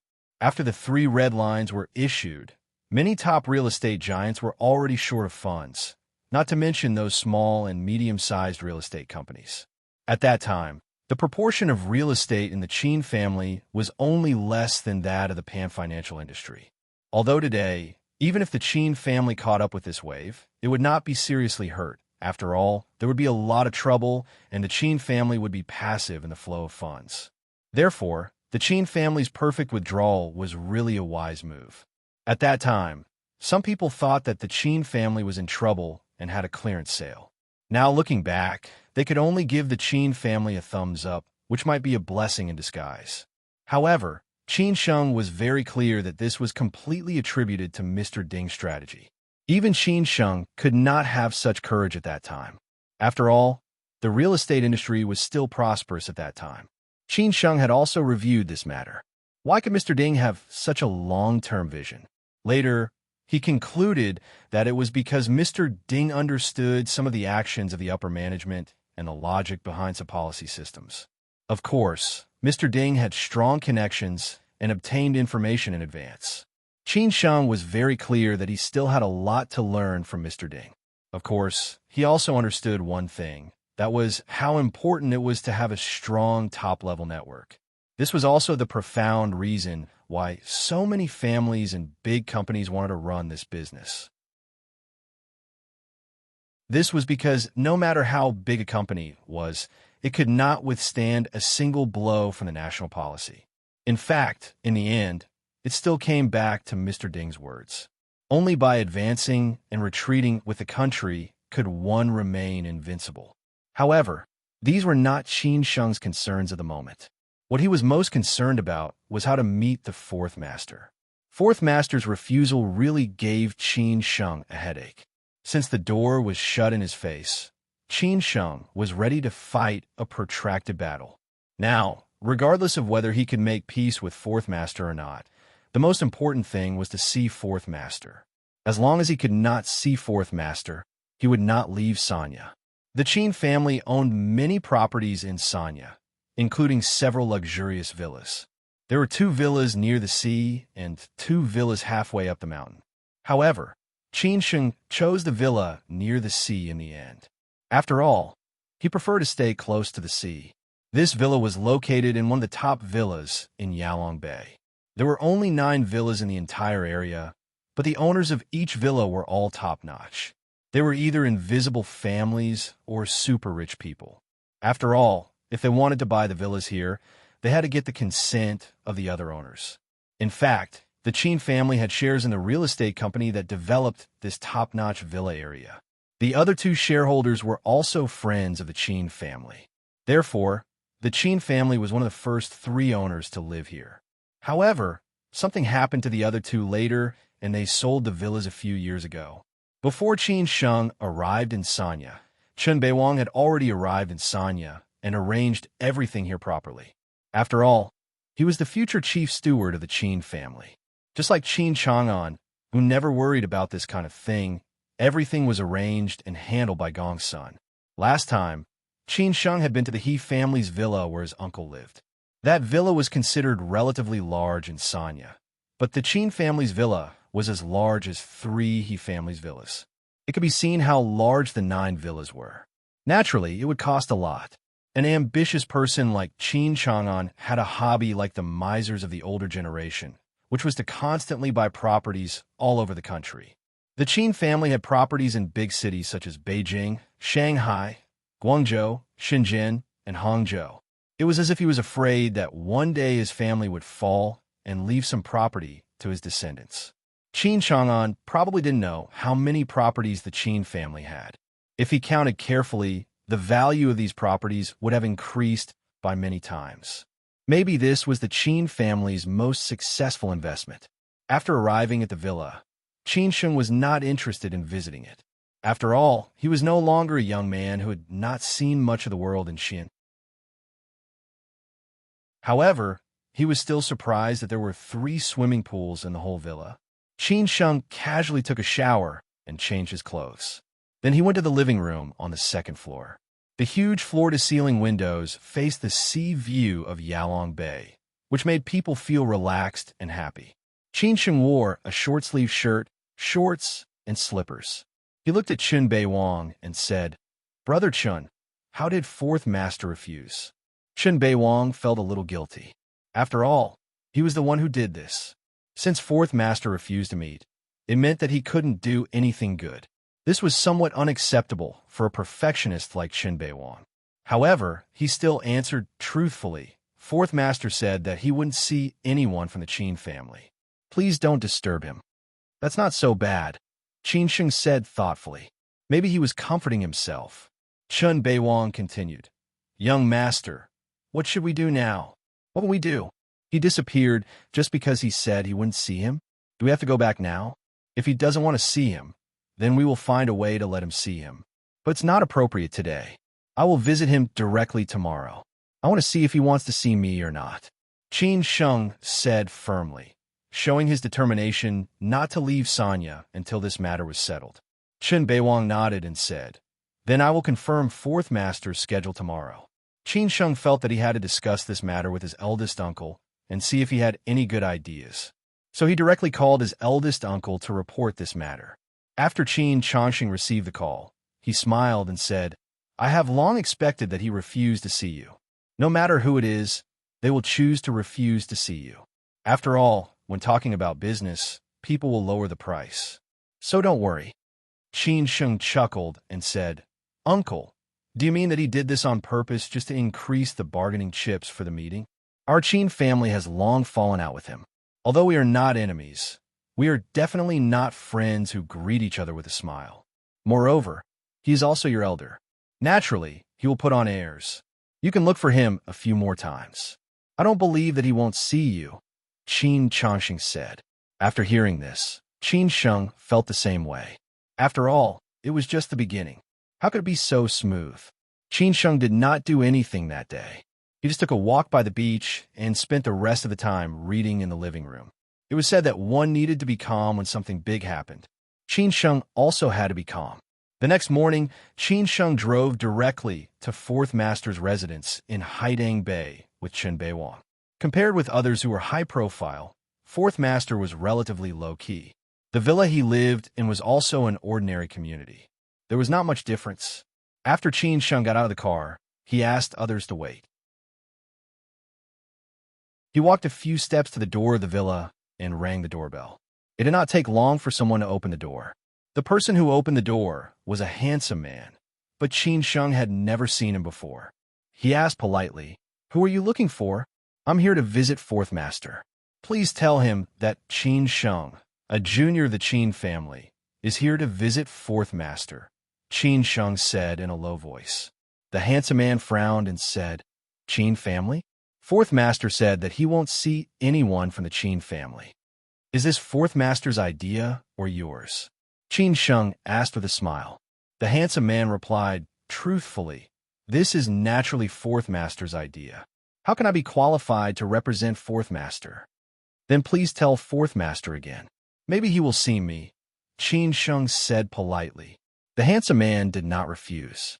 He just nodded and asked Qin Sheng to wait. He would go in and ask. After a while, he came out and said to Qin Sheng, Fourth master said that he won't see me. Qin Sheng had already expected this situation. He frowned and said, Then please tell fourth master that he won't see me today. As a junior, I will wait here for him to see me. The handsome man let out a long sigh and closed the door without saying anything. Qin Sheng thought that he would go in and tell fourth master. Maybe fourth master would see him. However, this time he did not come out again. He knew that fourth master still wouldn't see him. Qin Sheng was not scared. If he said he would wait, he would definitely wait. He would wait until his death. As a result, Qin Sheng continued to waste time here. Although autumn had just arrived, the weather in Sanya was still unusually hot. It was almost noon. No one could endure such weather, let alone Qin Sheng, who had waited for more than an hour. Chun Beiwang did not know how many times he had tried to persuade Qin Sheng.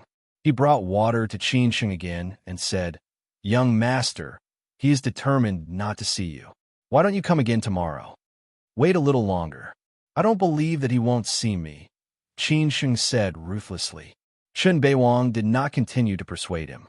He could only let Qin Sheng wait. Another hour passed. Qin Sheng had waited for almost 3 hours. Finally, someone opened the door and came out. It was still the handsome man. The handsome man saw that Qin Sheng was still waiting. He shook his head and smiled bitterly. Fourth master said you'd better go back. Even if you wait for 3 days and 3 nights, he won't see you. But you're his junior. He can't bear to let you wait like this. If you continue to wait, you'll have to leave Sanya. Hearing this, Qin Sheng knew that he would return in vain today. If he continued to wait, it would be counterproductive. He had no choice but to say, sorry to trouble you. Then the handsome man turned around and went back. Qin Sheng could only get in the car and leave. If he did not go back, he would have a heat stroke.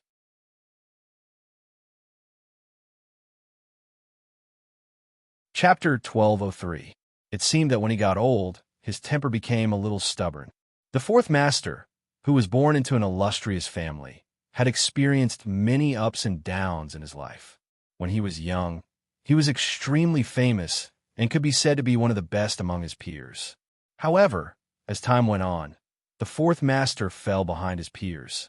This was also a big blow to him. Later on, he got over it. In this day and age, the glory of his father's generation could no longer shield them from wind and rain. After all, the times had changed. Otherwise, the fourth master would not have been so low-key in front of Master Long. Now, the fourth master was like a sun setting in the west. He had been involved in so many things, which made it hard for him to deal with both physically and mentally.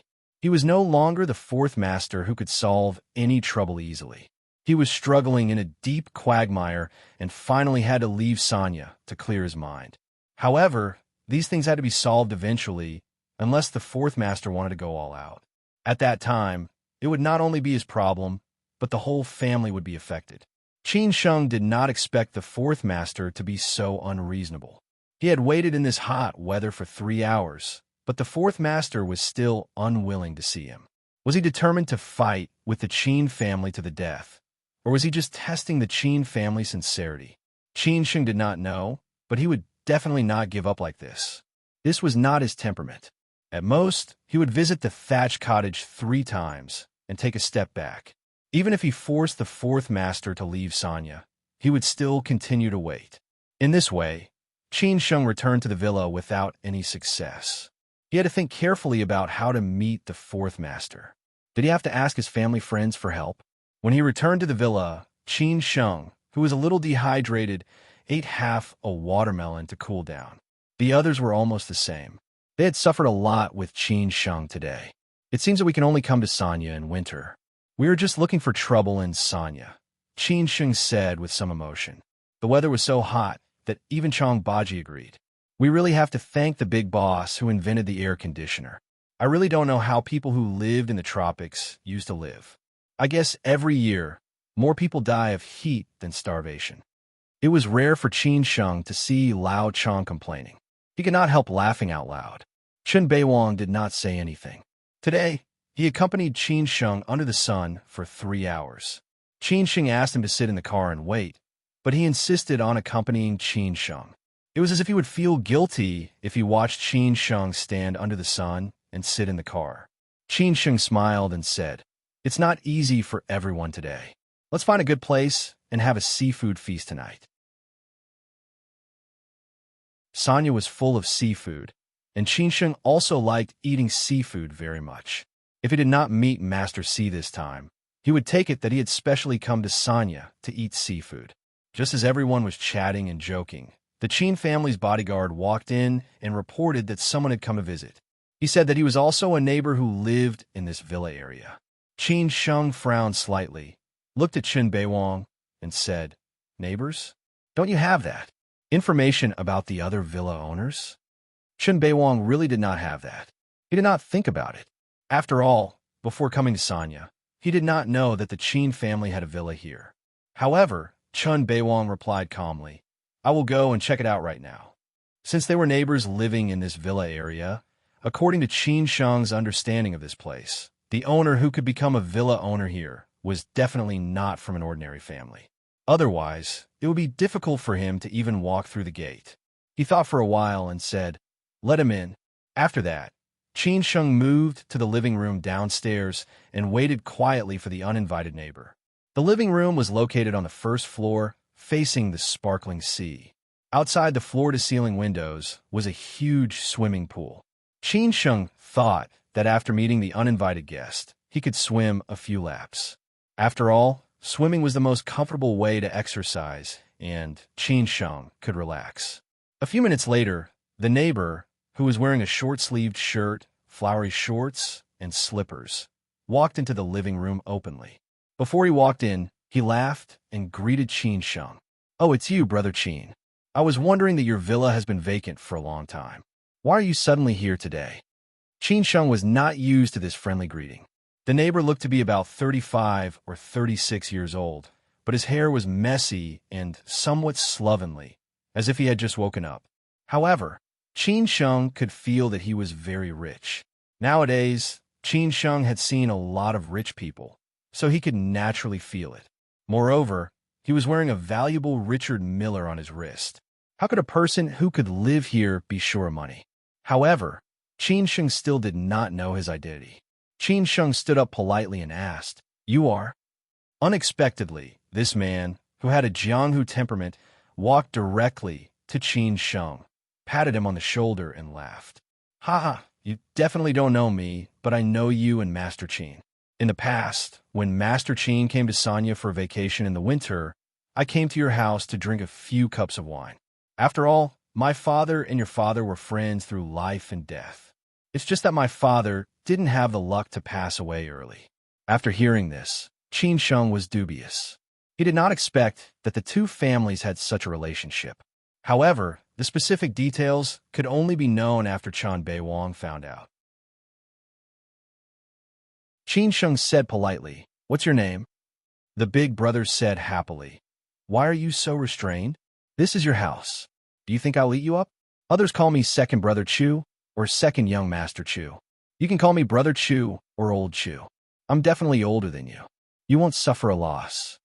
Surname Chu? Qin Sheng really had no impression of this. However, Qin Sheng really could not stand this old Chu who was acting so friendly. If it were someone else, he would have been annoyed. He had to say, "Brother Chu, what brings you here today?" "Nothing important. I just woke up and saw someone in your house, so I ran over to see who it was. I didn't expect it to be you, kid. Since you've come to Sanya, I have to entertain you well. I'll hold a welcoming dinner for you at night. I'm sure you'll feel at home. I'm the best at this kind of thing." Old Chu directly arranged, "Don't refuse. Your sister used to come to Sanya. I have to treat her to dinner. If you don't believe me, you can call her and ask her." Qin Sheng let down his guard because he knew his sister. Just when Qin Sheng was hesitating, Old Chu directly made a decision. That's it. I will pick you up at night. Let's go and have fun together. Then you go do what you need to do. I'll go back and sleep. I'm a little tired last night. I'm old, unlike you young people. After that, he did not give Qin Sheng a chance to refute. He directly turned around and left with a laugh, looking very cool. Qin Sheng did not expect this at all. He did not know what old Chu was up to. It seemed that he could only call his sister and ask. Chen Beiwang would not be able to find out in detail in such a short time. After that, Qin Sheng dialed his sister's number directly and asked directly, "Sister, do you know Chu Lauer? Chu Keating?" Qin Ran subconsciously said, "Did you meet him in Sanya?" Chu Keating? It turned out that this guy's name was Chu Keating. The name sounded good, but she could not restrain her enthusiasm. Not only did I meet him, but he directly came to visit me. He even wanted to hold a welcome dinner for me at night. Don't you think it's interesting? Qin Sheng did not know whether to laugh or cry. Qin Ran said disapprovingly, "He is a famous playboy. He just eats, drinks, and plays every day. I used to be annoyed when I went to Sanya. If you don't want to go, just refuse. Even if he is a local tyrant in Sanya, we are not afraid. He dare not do anything to you." "Who on earth is he?" Qin Sheng asked casually. Qin Ran explained slowly. "The Chu family is the biggest landlord in Hainan. The villa area you live in was developed by our family and the Chu family. Chu Keating has been doing well these years because of the Chu family. However, this guy only knows how to eat, drink, and play. He doesn't care about other things at all. After his father passed away a few years ago, the business was handed over to his brother. He is very sensible and does not fight for anything. He is a shareholder quietly. His brother is more successful than him and had a lot of projects with many big families in Hainan. So he knows a lot of playboys in the circle." "I see. No wonder he is so friendly." Qin Sheng nodded silently. Qin Ran shook her head and said, "If this is the only thing, you can do it yourself. It doesn't matter whether you go or not. Don't give him face. If he harasses you again, I will call him to teach him a lesson." "Okay, sister, I got it. Go ahead with your business." Qin Sheng smiled and then hung up. After hanging up, Qin Sheng did not care about Chu Keating anymore. He directly took off his clothes and went swimming. Half an hour later, Qin Sheng finished swimming and came back. Chen Beiwang had investigated Chu Keating clearly. Originally, Qin Sheng wanted to directly refuse this guy. He did not want to deal with this kind of meaningless communication. After all, this time he came to Sanya for business, not to eat, drink, and play. However, after Chen Beiwang finished his report, Qin Sheng decided to go. Because Chen Beiwang gave him a very interesting news. Even Qin Sheng did not expect that Chen Beiwang would investigate so carefully. Sure enough, there must be something wrong when things are abnormal.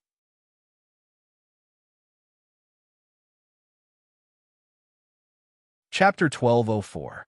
Qin Sheng instinctively felt that something was wrong with Chu Keating's uninvited visit. These years, he had encountered a lot of similar things. Not to say that there must be something wrong with this abnormal thing, but absolutely no one would come without a reason. They had just arrived in Sanya, and Chu Keating came to visit them. Could it be that he had installed surveillance cameras in the Qin family's villa? He didn't believe in such a coincidence, nor did he believe that Chu Keating had always lived in Sanya. Now, after Chen Beiwang's investigation, Qin Sheng knew what was going on. After thinking for a while, he didn't have any opinions about Chu Keating. Instead, he felt that Chu Keating's appearance had brought light to this dark cloud. In this case, he could only beat Chu Keating at his own game. Maybe there would be a surprise. "It seems that we don't have to spend money on this seafood feast tonight," Qin Sheng said happily after coming to himself. Of course, Chen Beiwang knew what Qin Sheng meant. This Chu Keating was quite interesting. The name of the second young master of the Chu family was not just for show. Everyone in Sanya knew him. Even many people in Beijing were familiar with him. After all, many young masters came to Sanya for vacation every year, and Chu Keating, the local tyrant, received them many times. Of course, this also made the Chu family's network expand very fast. Although Chu Keating didn't contribute to the Chu family's company, he pulled a lot of resources for the Chu family, so his big brother respectfully transferred the dividends to his account every year. This might be the clear division of labor. This top-class villa area had an independent private beach. In the afternoon, Qin Sheng went to the beach for a walk. He even sent a video call to Lin Su, saying that it reminded him of the days in Xiamen, which were the most unforgettable days of his life. Lin Su said with a smile. In the blink of an eye, many years had passed. Qin Sheng didn't say much. He knew that everything could not go back to that time.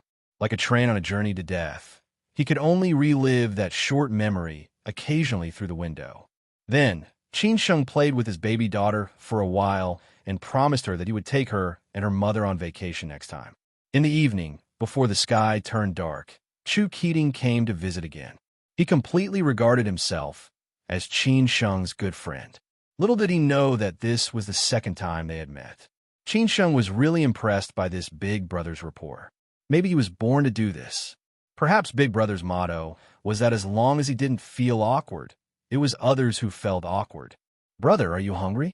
What do you want to eat? Chu Keating sat on the sofa and patted Qin Sheng's shoulder.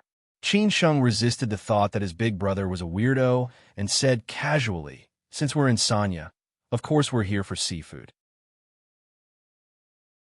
Okay, I'll arrange the best seafood restaurant in Sanya right now. Let's book the whole place and eat whatever we want, Chu Keating said aggressively.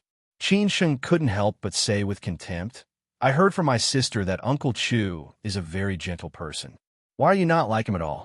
You're more like a coal boss in Shaanxi and Inner Mongolia. Hearing that, Chu Keating was not angry at all.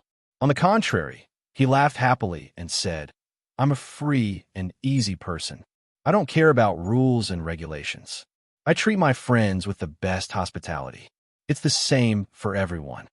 Qin Sheng said disdainfully, Then I think you are more like the god of wealth. As long as I have money, it's okay. I'm not a miser.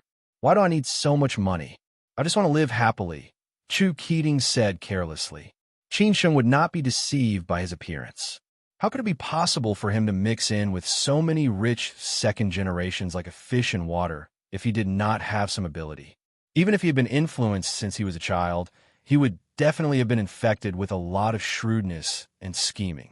At this time, Qin Sheng directly arranged, You're a local tyrant. Just find an authentic seafood stall. I prefer something down to earth. Ha ha, Lao Qin, you're really straightforward. They're right. You're not so particular. I like it, Chu Keating said with appreciation. I'll arrange it right now. There's nothing in Sanya that I can't do. I'll definitely make you eat comfortably tonight. Qin Sheng didn't want to continue to communicate with this big brother. He didn't know whether this big brother was pretending to be crazy or he was really like this. Chu Keating just made a phone call, and it didn't take long for the other side to arrange it. This kind of small thing was not worth mentioning to him. Chu Keating pulled Qin Sheng up and said, Let's go. It's all arranged. Let's go. After that, everyone set off for a seafood stall not far from here. It could be said that the entire area was filled with seafood stalls. They didn't know that it was a place where customers were cheated, but it was a seafood stall that locals often came to eat. Several cars parked by the roadside. After all, it was not allowed to enter.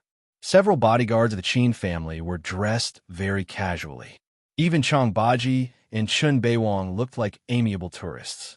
With a little observation, one could feel that these people were different. The boss had already reserved a seat for them.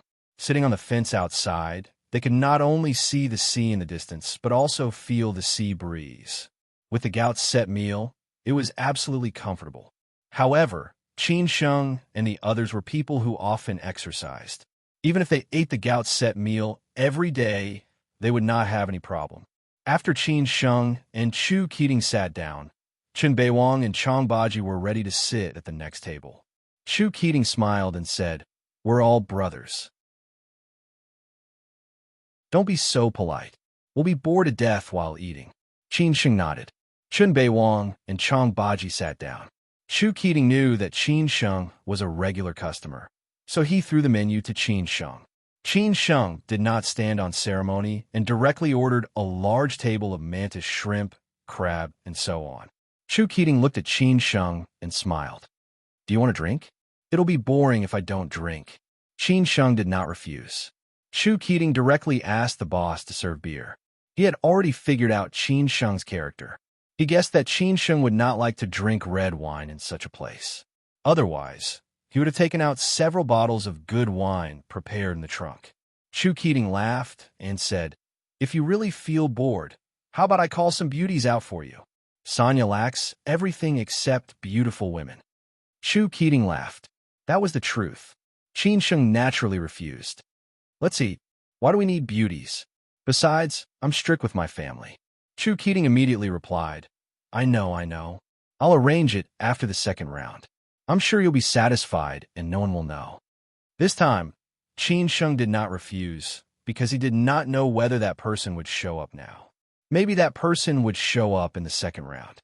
During the meal, Chu Keating was really talkative. His mouth was like a machine gun. One moment, he talked about him and Master Qin. The next moment, he talked about his father and Master Qin. After that, he talked about his relationship with Qin Ran. Not long after that, he talked about the gossip of Suzhou City. He was really unscrupulous. Qin Sheng ate patiently. Fortunately, the seafood stall tasted good. Qin Sheng did not care about these things. Until the meal was almost finished, the person Qin Sheng expected did not show up, which made Qin Sheng somewhat suspicious. "Lao Qin, are you full?" Chu Keating asked with a smile. Qin Sheng nodded and said, "Almost. If I eat more, I'll be full. Let's eat next time." "Okay, then let's go to the second round, the Sea and Sky Feast. Let's have fun," Chu Keating said excitedly. Qin Sheng squinted and said, "Don't let anything happen." I know, Chu Keating said with a smile. After that, Chu Keating led Qin Sheng and the others to the Yalong Bay Yacht Club. His yacht was parked there. At this moment, his yacht was full of wine and beautiful women, waiting for them to go there and have fun. This kind of life was everywhere in Sanya. As long as you had money, you could live like an emperor in Sanya. When they arrived at the Yalong Bay Yacht Club, Qin Sheng and the others saw that the dock was full of yachts of different sizes. Most of the yachts had lights on. They could hear all kinds of loud music and screams from afar. It was really noisy. Qin Sheng had never been to a yacht before, and he did not know whether his father had a yacht in Sanya. According to his understanding of his father, he could buy a private jet, so he would not be short of a yacht. He just did not know how big the yacht was. He would ask his sister if she had one later, so that he could go out to sea next time he came to Sanya. There are 5 yacht docks in Sanya, but Yalong Bay is definitely the most high-end one. There are a total of 150 berths, which can accommodate yachts ranging from 50 to 200 feet. "My yacht is over there," Chu Keating explained as he pointed to a place not far away. Qin Sheng looked up and saw the yacht that was definitely in the front. Even though it was a distance away, he could see that it was full of beautiful women. Chu Keating really knew how to have fun. "It looks beautiful. I guess it's very expensive," Qin Sheng complimented. Chu Keating said proudly, "It's okay. It's only 120 feet. It's from Sunseeker, which is the brand that Lao Wang's family bought, and it's only a little more than 200 million. They even gave us a discount. If you want to buy it, I'll tell them later." "Fuck, only 200 million? You're really a local tyrant," Qin Sheng scolded angrily. Chu Keating said disapprovingly, "Come on, if you want to buy it. It's also at least 200 feet. I guess you can only hear from Phoenix Island." "Ha. Let's not flatter each other," Qin Sheng said with a smile. Chu Keating laughed and said, "Let's go. The beauties can't wait." They didn't dawdle anymore. In a few minutes, they arrived at the bottom of Chu Keating's 120 feet yacht. Before they got on the yacht, Chu Keating shouted, "Beauties, here we are." Instantly, there was a burst of cheers on the yacht.